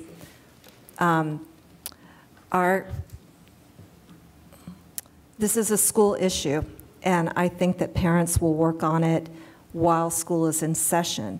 So when I'm thinking about the November election, I'm thinking that we'll have, October and September as being our main campaign times, because it's hard for me to see that parents would come together in July or August and work hard then. Maybe they would, but I'm looking at it. I'm looking at probably the heart of the campaign would be September and October, and then we have first Tuesday in November is Election Day, and so I'm seeing that as being somewhat similar to what we could possibly pull off here in March. Well, both you and Sarah, and I don't know about Jacob, but at least the two of you have worked on campaigns before, is that correct? And what is your thoughts about the time element, as you're starting to talk about in terms of building the consensus? Do you feel it is possible to get this together on our part, first of all, and then to find folks out there who'd be willing to work on this campaign and get this rolling so we could have a March, put it on the March ballot? I can say what I think about it. I worked on Measure LL with Miriam. These things do not pass themselves. We think that voters will show up and vote, and they don't. They often don't. Turnout rates are much lower than any of us would like to see, and it's a lot of work. It's a lot of fundraising, it's a lot of knocking on doors, and I am concerned that we haven't seen that group of people come together on their own accord to sort of take this on in the way that we had at this time in 2013, really, before Measure LL. So I think it's possible, but I think it takes work, and that means not relying that people are just going to show up and vote for it, but identifying people who will lead a campaign.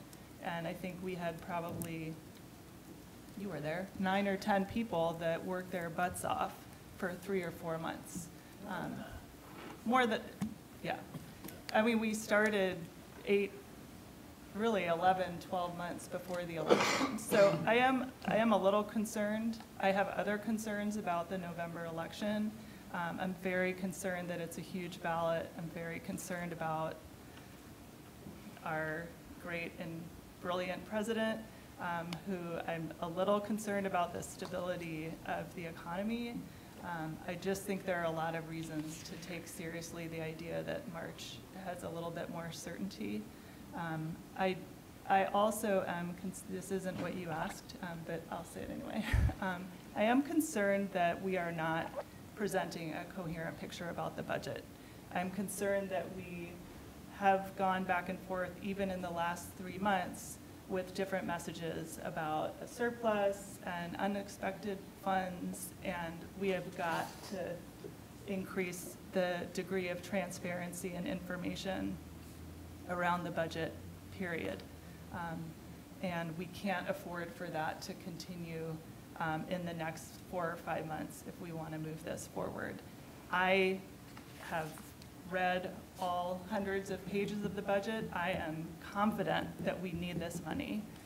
I do not have any doubts about our need for the funds. I don't have any doubts about the budget situation we're in. I have no doubts about our CBO's ability to manage it. I just think there's a communication problem that has not, and a transparency issue that has not been resolved and has to be resolved in that black window there. I think that's our window. So now I'll let Jean. Well, I think you said some of the things I was going to say, but so I'm Jean. I think I know most of you. And as Sarah said, several of us, I would say like 8 or 10 of us worked for a good 8 months on the LL campaign. And about a year out, I think we did try to get it on the June ballot, and we decided it was too soon, even though it looked more advantageous. But I would say that you guys are ahead of where we were then, because we were still deciding about polling or not. But there was a groundswell of urgency and parent support about a year in, and I think it was because of class sizes and all these other discussions that were happening that just brought a ton of parents to budget to board meetings, and then there was a move to just stay after and sort of self-form. And a lot of us actually met and became friends through that process. But there were a good number of us who worked almost every week or every other week for a number of months. And the fact that this turnout is like this tells me that that sense of urgency is not with the community right now. And I don't know what efforts you're making in terms of like communicating that to people, because you know that when people feel the urgency, they show up in droves, and so something is missing here. That the polling results are clear, but and you know, there was a lot of talk about cuts like 6 months ago, and maybe everybody thinks it's fine. I don't know. Even today, like I know we need this money, but I was confused by what you mean by this isn't going to solve the structural deficit. That's going to be a deadly message if you say we're going to raise taxes, but this isn't going to prevent layoffs. That's definitely going to be confusing. And I don't think that just waiting is going to bring people out like in July and August to work on this campaign. More time isn't going to do it. You have to get out and talk to people about the urgency. You got to talk to the PTAs, you know, and I do think Miriam raises this very good point that at every campaign, the people out like hitting the streets are largely teachers. There are a lot of volunteers behind the scenes doing a lot of things. There's a lot of expertise in the Albany community, but none of those people are here. We had people who knew about polling. We had people who knew about voter rolls and like how to, you know, crunch the numbers. We had people doing communications and messaging, and you know, and we had a cross-generational connection actually with people from, you know, the high school to the elementary school, and Miriam was an advisor who could talk about the LL or the J campaign. And just none of that is here, and so I guess it feels like March is a great idea, but you guys have a lot, I'm just echoing Miriam that you have a lot of work to do to convince people that they need to show up and actually work for this. So. Oh, I think that's, I think that's a really good point. Sarah, I think you made a really good point. Excuse me. I think that the community is willing to help. I think they understand the importance of education. I think that the schools in Albany are one of the things that makes the city strong. I think it's very important that the message is consistent, and I think that we have to do a really good job of getting the information out there, and the information from all 5 board members and everybody else involved should be consistent. So when you talk to one person, you should hear something. When you talk to somebody else, you should hear the same thing. Sometimes at the meetings, I wear a sweatshirt that says consistent messaging because I think that's really important. I don't want to underestimate what everybody's been saying as far as the work that needs to be done. We form different, you know, groups and committees for all the different things that we have going on, and I think that a sense of urgency is something that we need to push right now. So this is me officially raising my hand to start that work. So that was really the purpose of me kind of jumping in here right now. But as far as my fellow board members, I think it's important for us to spend some time on a consistent message and getting that out to the community and being very transparent. The community has proven in the past that if you explain to them what they need, what we need, that they will help. But this is a very involved community, and you have to give them the information that they need in order to make an informed decision. They're not going to just go and do it just because, but if we give them the information they need, that the support will be there. So I think it's important for us to take some time to really work on that messaging and then get it out to everybody. I had a question. It looks like you're about to go up to speak. No, you should say. Okay, I'll talk then. I know that there's been an effort for a while to bring the 67 or 66% to 55%. I know that's been going on for a while, but I don't know what the status of that is right now. I believe it's inactive, but I'm wondering if you guys have any knowledge as to if that's going to be put in place by the time we would be trying to pass this, or if there's like a better time for us to do that due to the bringing it down to a 55%. Yeah, no, you're absolutely right. Legislation has been introduced each legislative session for at least a decade to reduce the 2/3 threshold to 55%. A bill to that effect was introduced this year, and it died at the end of the legislative session. The challenge is it requires a constitutional amendment, so it's a supermajority of both houses of the legislature, vote of the signature from the governor, and I know what it requires. Thank you. Approval by the voters. Okay. Just shout out Trustee to our Clark, social did you studies curriculum. Did you want to speak? Just two little follow-ups. I think it was really important what Kim said about it is true that in the end, a fall campaign comes down to that September, October, and it's really half of October because of the mail-in ballots. So the active part of the campaign, the what I call the explosion part of the campaign, where like the foot soldiers are everywhere and you're doing something every weekend and you're putting, 50 bodies on it every weekend, that part is always really tight and it always happens in that month and a half. The difference here is the part that happens before that. So what we've usually used the summer for in a fall campaign is the fundraising and the creating all the materials, so that the way I would think about it is for the explosion to happen, all the materials have to have been to the press, and so that you've clarified all your messages and you have every direct mail piece and all your lists and everything is all totally in order, and you have to have all the money that's ready to go for that. So I think that the Measure L campaign was $13,000.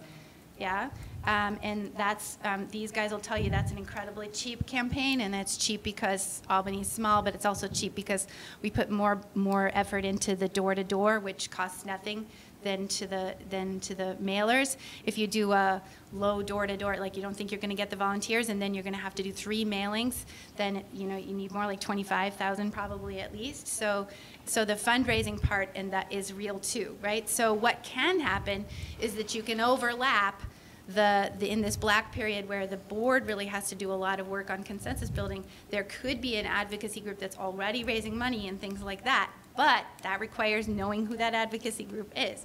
So usually the way that those two parts of the campaign go is that it requires a really tight group of about 10 people who are prepared to work their butts off all summer, or for several months to make the fundraising and the messaging and the printing happen, right? And then it requires like 150 people to make the explosion happen.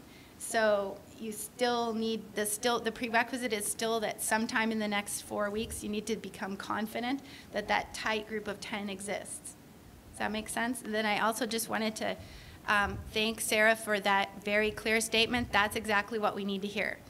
That when you said, I've looked at the budget and I believe we absolutely need this money, and I believe that the CBO is doing a good job. That's what we need to hear.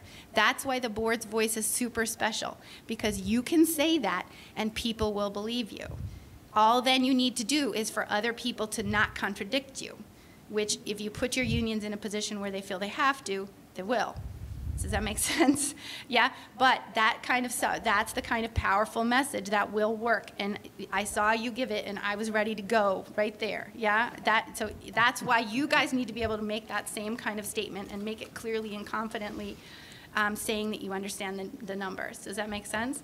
Mm-hmm. And that is, to Clementina's point, that is why the board needs to not stand on the ceremony of this whole difference between a campaign and the board. It's super important that we don't use any school resources for a campaign. It's super important that we use our own time and our own dime. But it is also super important that a lot of leadership comes from the elected people on this board, because you're the folks who are running the school district, and only you can look the voters in the eye and say, I'm running this school district well, look at me, believe me, vote with me. Yeah, so you have to be super active, and if you're going to take a back seat on account of being on the board, you'll mess it up, honestly. The board has to be one united force, and everyone has to be working really, really hard to be out in the community saying, believe me, I'm running the show, and this is gonna work. So you wanna be careful not to let an imagined sense that you can't be involved limit you from doing that, because your voice is unique. Does that make sense? Yeah, all that means is that you're doing it on your own time and on your own dime, but with the loudest possible voice that you can have. Thank you. Trustee Clark. Yeah, I'll keep it brief. Clementina had asked if we had any experience running campaigns. I haven't particularly in Albany so much, but I'm a teacher in San Leandro, and I'm very involved with the union. And one of the other speakers had come up and mentioned that the teachers are very vital. From what I've seen in San Leandro, teachers will always show up. However, the more they feel respected and appreciated, the more they'll come out. And a perfect example would be, there's phone banking, right? So I'm sure all teachers might show up for one session of phone banking. But if they feel respected, they might show up for 3 or 4 or even 5. Same thing goes for passing out flyers. You might get some teachers to come out to do one route, but the more that they're involved and feel that they're part of the whole school district and being taken care of properly, they'll go out and pass out multiple routes of flyers. So I think it's very, very important to get everybody involved, especially the teachers, and I'm agreeing we really need to speed this up and get this going if we're especially considering doing this on the March ballot. Thank you. I think that sums it up really well. This is a review and discussion item. The parcel tax issue will come back to us on October 22nd in our next regular meeting, and that would be for the go, no-go decision. If we were to go for March, we would have to vote in favor of that on October 22nd, because then that would only give us 2 meetings in November to review and discuss the ballot language, and then to review and act on the ballot language before that December 5th deadline. Now, it would be, of course, a further out, for the November election if we decided to go for November. Yes, Student Board Member Mallah. I think before, you said October 22nd is the date that we would vote on it. I think before that meeting, we would have to create a plan of how would we make this decision on which date to do, and like who are the people that are going to work on it, and what capacity are they going to work on it, and I think that's how we would have to make a decision. I have a question. Maybe you can help us with this. So we have 3 scheduled board meetings between now and that deadline. I'd like to understand better what exactly we have to vote on when, because 2 weeks to make a decision on this, given everything we've said now, seems impractical. Yeah, I mean, if there's consensus among the board now, I frequently see boards sort of give informal direction to staff to go work with legal counsel to bring back a draft parcel tax resolution so that you can save time and on October 22nd be prepared to take that next step. I don't think you have to string this out over 3 board meetings. I see boards do it in 1 meeting all the time. So I think the sooner you make the go, no-go decision, the sooner you can in earnest engage in the outreach that we've been talking about. You can engage in the development of the ballot materials, and you'll also be sending a signal to the potential advocates in the community that they need to get organized because this is going. But you need the consensus on the board to do that. So we could provide direction to staff, even if it's not an action item, to begin to look into drafting language. We don't have to vote on the resolution itself until, I can't remember the date of our board meeting, but I guess I'm trying to understand what are the actual action items the board has to take and which items can be directions to staff, and what are the pieces that can be moving alongside each other? Typically, this is a staff-driven process, right? The board will give direction to staff to go prepare a resolution. We're comfortable with the $130 increase. We're comfortable with the 6-year duration. Those are the key pieces of information you need to go bring language back to us. Then you might see a draft of that and fine-tune that at a later October, early November board meeting. But I mean, the steps to prepare are relatively simple in terms of those legal action items. And then, whether it's the board or staff that's directed to, develop and implement an informational outreach effort to the community, and that's the other key step that needs to happen right away. The polling provides good guidance on what the messaging should be. Now you just need to do it. Thank you.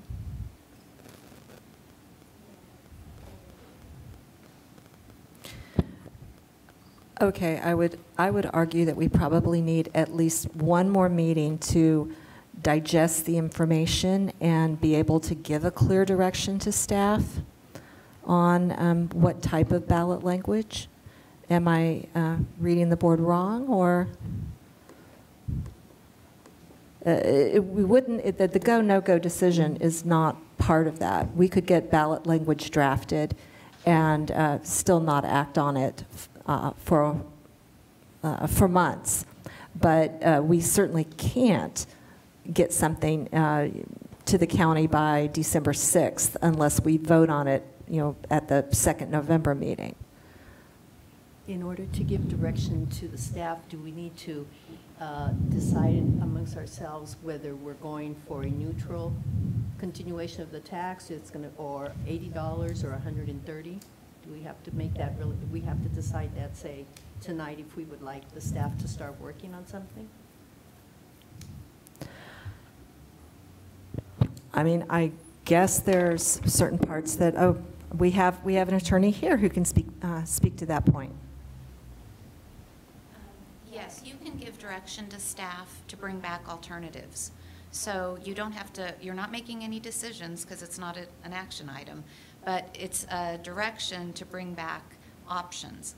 And it could be the options that were polled or some other options. And then at the next meeting, if you can vote on the resolutions, or you can even table it to a subsequent meeting. But you definitely can give direction to be flexible. Thank you. That was very helpful. I was just going to say, with that being said, because of the sense of urgency that everybody's kind of been speaking to pretty consistently, it seems like it makes sense for us to move forward with what we can move forward with, because time is of the essence. And so once we get that going, then we can start to do the necessary work to get this thing passed. Now, actually, thank you, Brian. I appreciate that.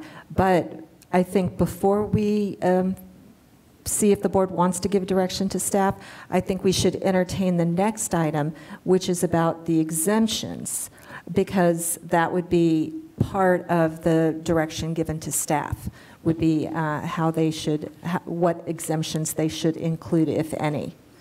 So on that, is the board agreed that we go forward with our next item and talk about those exemptions? Can I say one thing? Sure. Do that, which is that I think all 5 of us need to walk out of this meeting and talk to people as individuals about the campaign starting tomorrow. Not the campaign, but about the possibility of a parcel tax, about whatever our personal thoughts are about what that consensus building looks like. I don't think we can wait 2 weeks to start that dialogue. Okay. I can't emphasize that enough. So I won't say it 3 times, but pretend I did.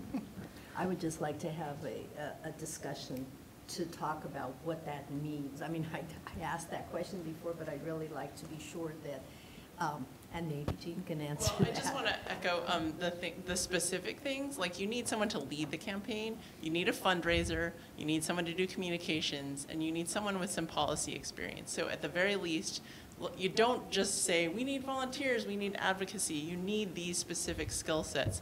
And even if you get people who are interested, you can then they can go ask for those skill sets. And I will say, actually, like when we started, Val Williams was just coming on, and the superintendent went with Sarah Marcelino to many different places to ask for money. So, there are roles that staff can play.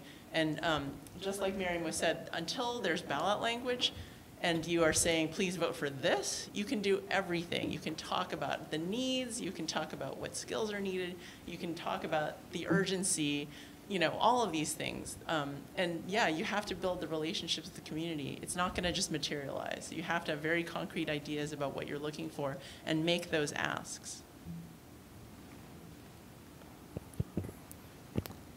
Thank you. And with that, I believe we're going to move on to our item 14-2, exemptions in parcel tax ballot language. This item is to review and discuss the different types of exemption in partial text ballot language. And at August board meeting, the board discussed the type of exemption allowed under the state law and requested staff to get clarifications for some items and bring this item back to the board. The first one was legal opinion of the district options.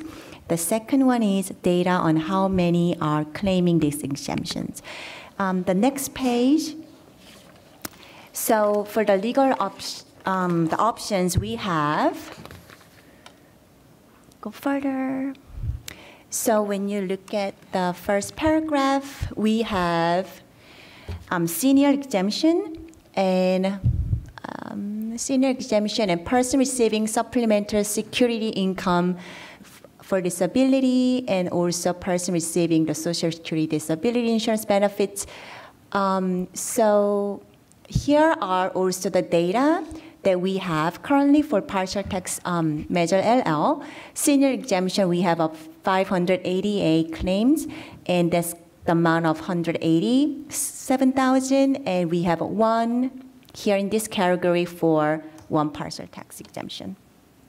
So here is the data that we have brought, and now it's open for the board to discuss these exemptions. Thank you, CBO Kemp. Okay. Board, any questions about the current exemptions on Measure LL, and any thoughts you might have on using those same exemptions or a subset of those on this potential ballot measure? Go ahead, Trustee Clark. Me personally, I would recommend that we just keep it the way it is, and the ones that we've had before where we offer the 3 exemptions. I agree with that. We should just keep it as is. Do we have any community members who would like to comment on the exemptions?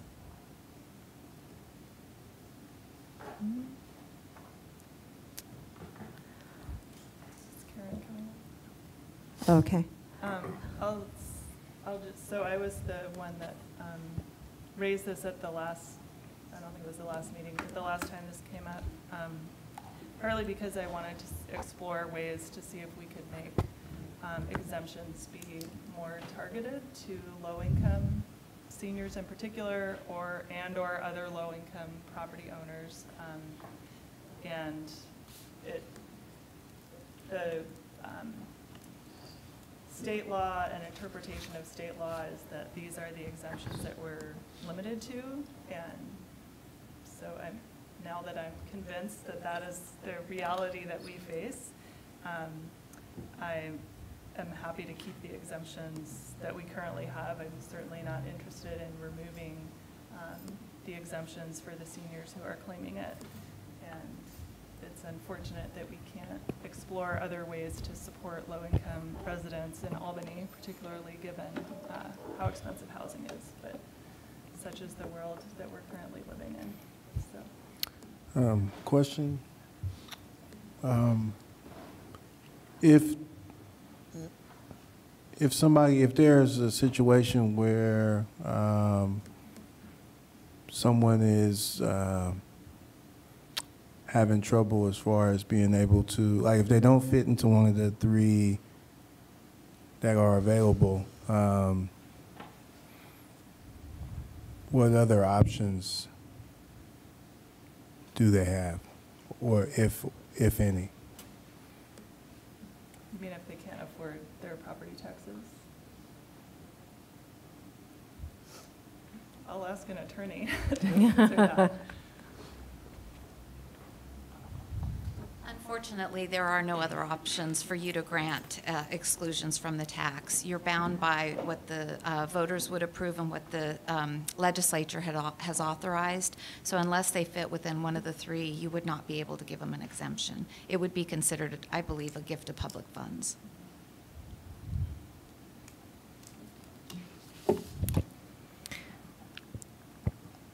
Okay, so it sounds like the majority of the board is in favor of continuing with all three exemptions that were allowed by law, to include those in any new ballot language that we develop for this potential parcel tax. Given that, does the board feel ready to give direction to staff about whether they should go ahead and work with council on preparing some possible language? It's really hard to see when we're in a straight line, so if I'm not, yeah. We're all here. I think everybody was shaking their head, yes. Yes. I think we're ready to give direction to staff to produce some language following the same exemptions that we had before and using some of the language from the polling about the purposes of the tax, again, patterning on Measure L, and bringing something back to the board that reflects that messaging and that provides us with the scenarios for some different scenarios for the amounts. What's the board's will on the timeline for that? Certainly this item will come up on all of our agendas for regular meetings for the rest of the year. Would we like to see this ballot language by the 22nd, our next meeting, or are we talking about the first meeting in November? And would council like to speak on how much would be a sort of a reasonable turnaround time? Of course, working with the consultants as well. I think we could turn around a draft with some options by your next board meeting. As long as you concur, yes. And it would just be a draft, and it would be for discussion, and we could have it for action as a possibility, or you could just do it for discussion and then bring back to another meeting after that for actual vote. But I think we could bring together a couple options for you next meeting. Thank you very much. Can I ask a procedural question about actually writing it? So Yes. I understand there's the however many word ballot language, but then last time, there's also an 11-page full resolution, which I assume is also what you would begin working on. And part of that is sort of the findings, the context we find ourselves in, which is actually quite different than it was 5 years ago. So what would be the process for you to work with the board to write that? Well, we'd work, first of all, with the consultants and the district staff to come up with a draft in a form that, you know, includes all the proper citations to statutes and the proper, you know, legalese, so to speak. The text of the ballot measure is going to be up to you. And that's something that, again, we have some samples from what was polled that would guide your decision, but The you very all, short text yes. piece. Well, no, the full ballot Oh, okay. text would be up to you. And then the 75 words, of course, is a summary of that. But that's something that would be discussed at the meeting. And I'm not sure, I haven't worked directly with you, and not sure if that's the way you typically handle it. But you see the resolution, and then the board can have a discussion. I would plan some time at that meeting to discuss, you know, the language. Do you like it to say, you know, this or that? And what do you want to emphasize? And then that goes into the actual resolution and then the ballot that we'll be drafting and putting before you for final vote before your deadline. Okay. Trustee Clark. Yeah, so the way I see it, I know it's going to be a lot of work, and we're talking about having to come back in 2 weeks, but I see like 6 different scenarios as far as November, March, the current amount, $80 and $130, right? Mhm. Okay. Okay. And the length of the measure, which you did just as 6 years, correct, as a poll? I think we would keep the 3 exemptions throughout all those versions, and the 6 years, I haven't heard any objection to the 6-year timeline. Okay, so now in terms of the item itself, if it could be agendized as review and action, that doesn't mean that we have to take any action on it. It gives us the option of possibly acting on it, or it could be re-agendized as review and discussion. I always think it's better to give us the option and have it as review and action, because we don't have to act on it. That's just me personally. Yeah, and that's absolutely correct. So please do not feel pressured. If it's agendized under review and action, that is not a commitment. That means we just have that, we've reserved that option to act if we wish. Okay? Has staff heard direction? Crystal clear. Great, okay. Thank you all very much. Oh, go ahead, Trustee Duran. I wanted to see at what point we would, and Sarah had mentioned we informally hit the road tomorrow as board members and start talking to people, but can we maybe as part of the next board meeting discuss actual activities, whether we've been able to find anybody that might fit these roles, what is our role going to be, so that we're really clear about us also going out on, like we used to for the election, and knocking on doors, et cetera. If that's what is required, obviously, as part of, you know, building a relationship with the community and starting this consensus building as well. Yes, that's a very good set of questions around which to build the next discussion. Yeah. Okay, so that would happen at our next meeting.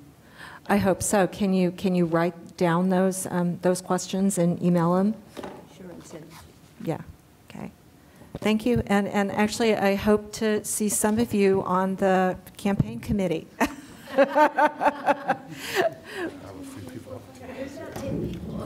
Yeah. Okay. Thank you. Thank you, Mr. Heath and Mr. Gabi. We appreciate. Yeah. And thank you too. Are you guys back there signing up? All right. Yeah, exchange your information. Yeah. Because now, you know, guys, the next item is might also be of interest. This is item number 14-3. It's a resolution that is here for us to discuss, affirming the right of student board members to make and second motions for vote.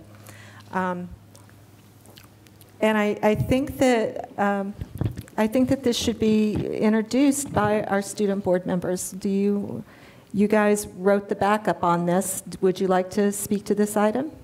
Yes, we would. So I brought this up last board meeting, possibly the one before that, but I believe, no, it was the one before that. Yeah. Yes.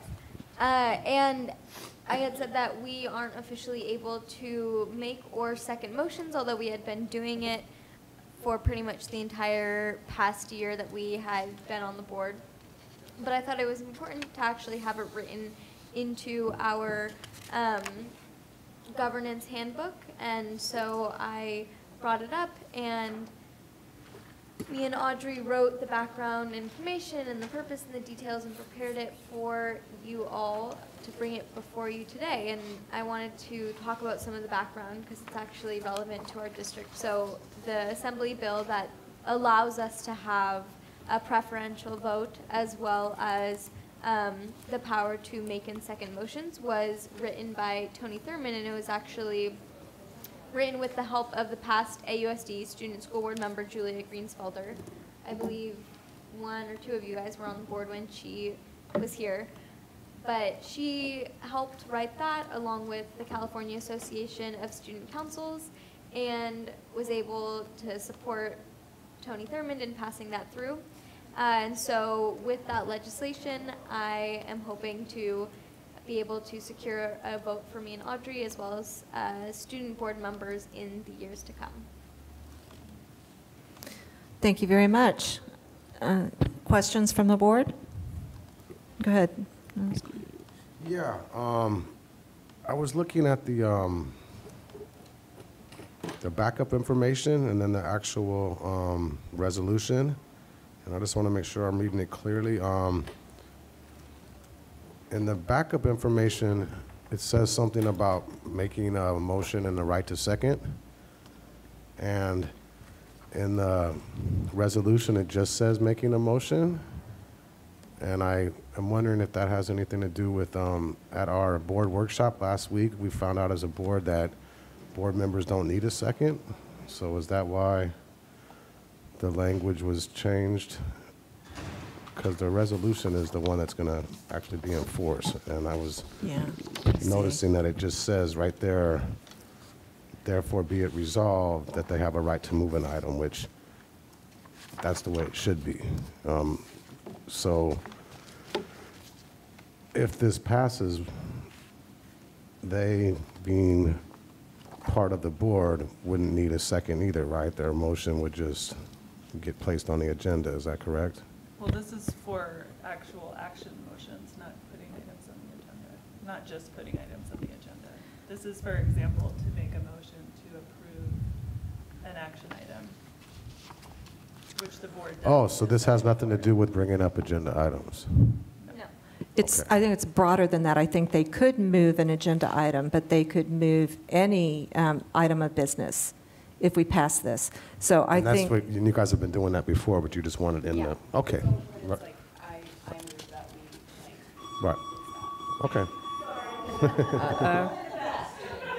Please return your library item. I love how random it is. Now, have they always had the right to ask for an agenda item?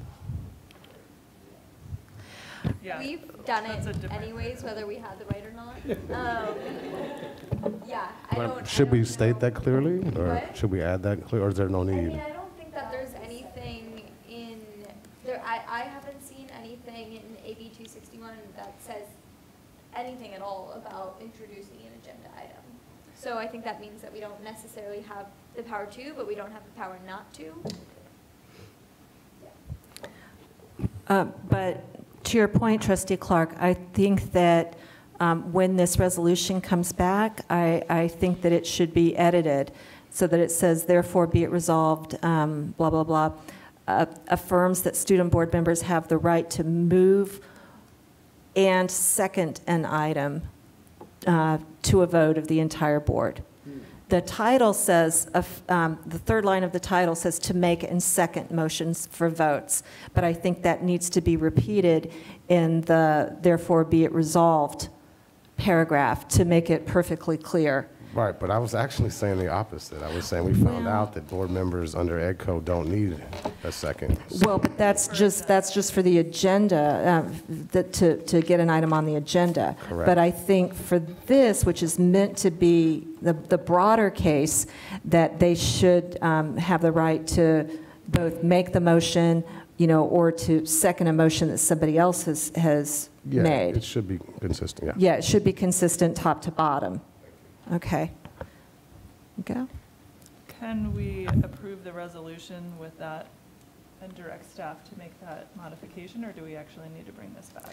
Well, yeah, so we'll need to bring it back under, we could bring it back on the consent calendar, though, if the board wants staff to simply make that change to the resolution. Yeah, I think that if staff could just make the change, then we could just put this on the consent calendar. I mean, I can't speak for everybody, but I don't know. This sounds like a no-brainer to me. So. Okay, I'm looking down the row. Guys, lean back so I can see. Okay. Okay, it seems like we've got agreement on making that one text change in the therefore be it resolved paragraph, and then bringing this back on consent at the next meeting. Yes. Okay. Staff, you got that instruction? Thank you very much. Okay.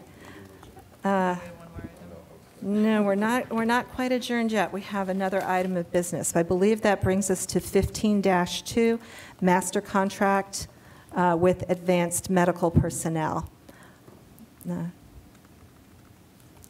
Who would like to introduce this item? Oh, Director Michael, there you are. I would like to introduce this item. There you go. Good evening, members of the board, President Trutain. I would like to bring forward this item for review and action. As you may know or may not know, we still are trying to fill our speech therapist position at Cornell University. Cornell University. It's been a long day.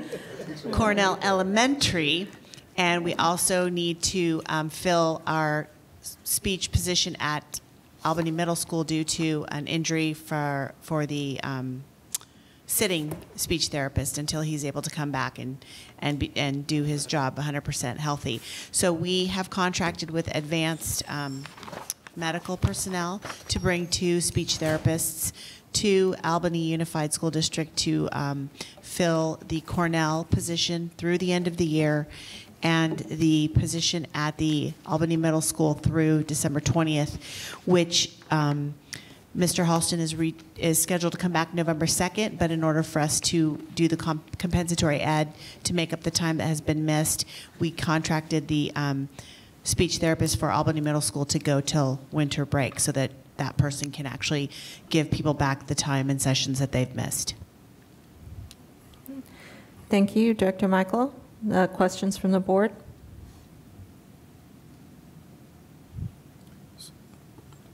So this all makes sense. The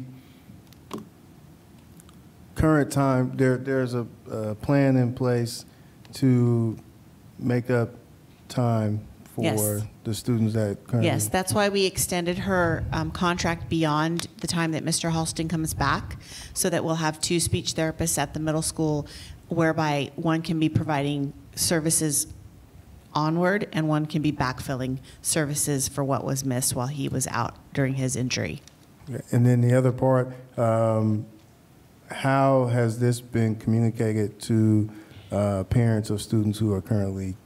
I'm waiting on, I've asked our council to devise a letter so that I can give an official accounting of what happened and what is going to happen so that it comes from me and my department. But I'm just waiting for that letter to be drafted. And then that's going to be sent out to parents from Cornell as well as Yes, Albany Cornell Middle School, and also for the Cornell resource position, we'll also get that information for compensatory ed to make up for missed minutes and sessions. For the students who, let's say, if there are students that, because there's a speech at Marin as well, if there are students that are at the different sites and for one reason or another, because there's been the only schools that have been impacted have been the middle school and Cornell. Ocean View has had a speech therapist all along. Albany High School has had their staff all along, and Marin has also had their staff. So if there are missed sessions at those particular sites, I can't speak to why they were. Maybe if the speech therapist was absent or something conflicted with the schedule. So the speech therapists that we've contracted with are going to be working with Albany Middle School and Cornell specifically due to the lack of staff or the vacant positions. Oh, no, I guess my question was, would there be any special, if a parent wanted to move their student to have more consistency while the vacancy is being filled? Like if my student was at Cornell and No, because of caseload issues, so we have to keep under a certain caseload. So we can't overload one speech therapist with all the kids that didn't get their therapy because of injury or lack of a candidate in the position. So it's all about keeping caseload balanced and equitable among the therapists. So fortunately, we have not had to consider using or moving kids from other sites. So Albany High School, Marin, and Ocean View, their speech has been start to finish since August 27th to today. It's been in place, and they've been getting service as their IEPs require. Okay. Did I answer your question? Yep. Okay. That's all I got. Okay. I just wanted to thank you, Director Michaels, for advocating and being on top of the students who have missed out or are going to miss out, and that you've been very thoughtful about thinking about how to provide that service to them, if not sooner than later. So thank you for that, for being a pro-advocate there. Thank you. I've been joking, saying they're like finding unicorns. They're very difficult to find. So it's been a diligent and difficult challenge, but we're set starting tomorrow. They're on board tomorrow. So Well, that would be, second yeah. that. That would be if this item passes, right? please. Would someone like to provide a motion? I move that we approve the master contract between Albany Unified and at the advanced medical personnel. I second. All in favor? Thank you, and the children, thank you as well. Great, thank you. We're actually pretty close to our scheduled time. Well, except we were supposed to adjourn at 9, so we're 5 minutes past. I'd like to ask for a 5-minute extension until 9:10 so that we can go over agenda items introduced by the board. I move that we extend the meeting by 5 more minutes to 9:10. Thank you very much. Can we go through and make sure that we're all, that we've all given all of our items that need to be agendized? I didn't actually hear many tonight. I usually try to keep notes on that. So. I currently have no items. Oh, I was wondering when we were going to be able to have a conversation with different sustainability, climate change activists from Albany High at our board meeting. I just wasn't sure if we were going to be able to do that. She's working on scheduling. Okay.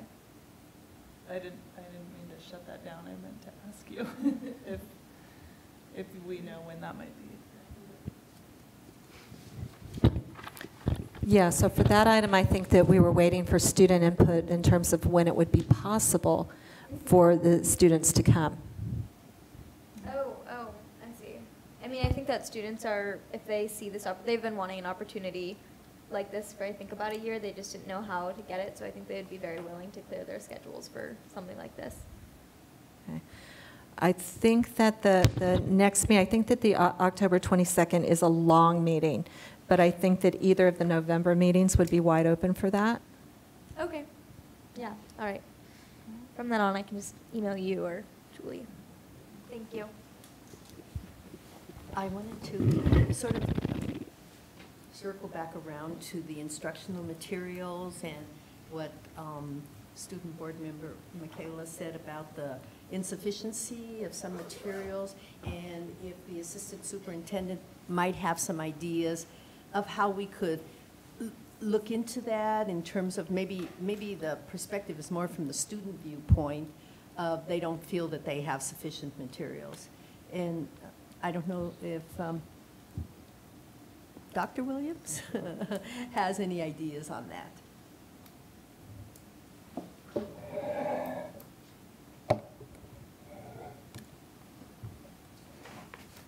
I'm happy to bring back any information that you would like relative to instructional materials. I'm not sure exactly what would be useful for me to bring back for discussion or sort of following up on the concern about the math books. I could certainly work with the principal to get more information about that and bring that back. I don't know if you would want that as a board item or if that could be provided in a Friday update.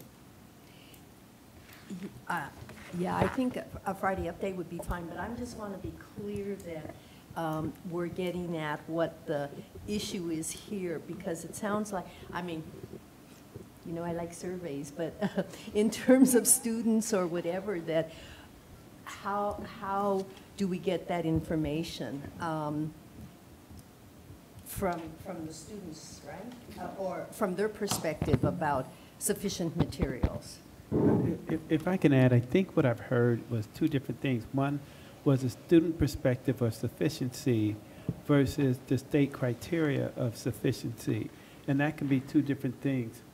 And so we would need clarity on that, because the issue tonight was about the state criteria of sufficiency material that principals verified and signed off on versus a student's perspective, which is very different. Correct. How would you respond to that as a student? I'm not quite sure what you're asking me. What do you mean? What would you like me to respond to? What Dr. Wells is saying, which is that if,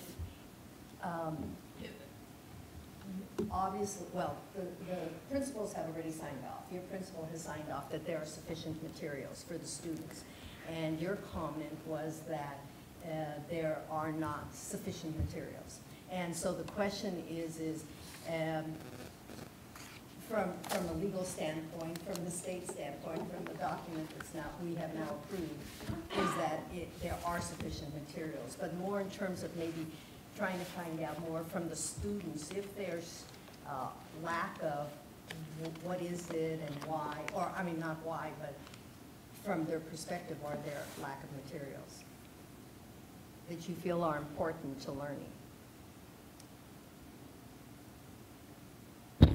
I don't know so much of an alternative because I've grown up with state of California education for 12 years now. I don't know how realistic my ideal is, which is being able to have like a book at school and then a book at home. I know that that's quite unrealistic just because it's extremely expensive. I think that I don't know how much like of that problem we could necessarily solve within our district because I think it's a much larger problem. But I know that if you were wanting more student input about that, there are students who would be happy to come and speak themselves, or if you were wanting me and Audrey to take that on as, you know, like you said, you like surveys as something to talk to other students about, I'd be happy to do that as well. Michaela, I have an idea down here. Yeah. Don't you guys run like a Instagram or a Snapchat group or something? Can you ask on that if other students have any comments about, do they, you know, is there a class where they don't have the book they want? Yeah, we usually do it through, just to clarify, we usually do it through class Instagrams, but it's the same idea as what you're talking about. Okay, good. I think that we can, I think that Assistant Superintendent Williams can check with the principal at the high school and explore this, you know, this lack of math books that was mentioned here. But in terms of general feedback about, you know, are the students feeling that they have adequate instructional materials, I think that that kind of input could allow you to bring something back to the board at the next meeting. Yeah, I know, I mean, Michaela and I take different classes and we have different experiences, but from what I have seen, I think there is a sufficient amount of materials from the classes I've taken and from what I've seen, and I know at least in math that I just saw this morning that there was like a whole cabinet full of textbooks, and I was like, why could that be that like we're sharing textbooks? And I'm pretty sure,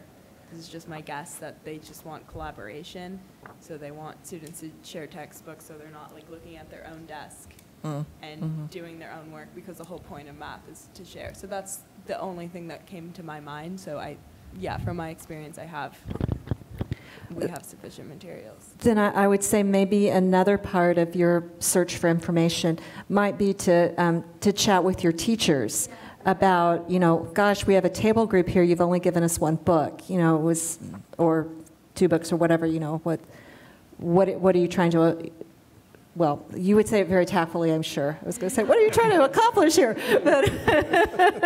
But you know, they might have a reason like that about creating collaboration.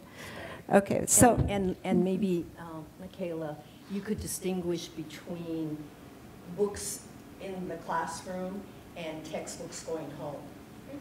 You know, because it is. Yeah, I think another thing to add, which I know has been a difficulty, and thankfully, like, all of my teachers have been amazing and accommodated me with this, but I know that there has been some concerns at some points in classes where teachers were thinking maybe they didn't have enough textbooks because some students, like I come from 2 different homes, my parents are split up, and I need 2 different copies of every single textbook that I'm supposed to bring home.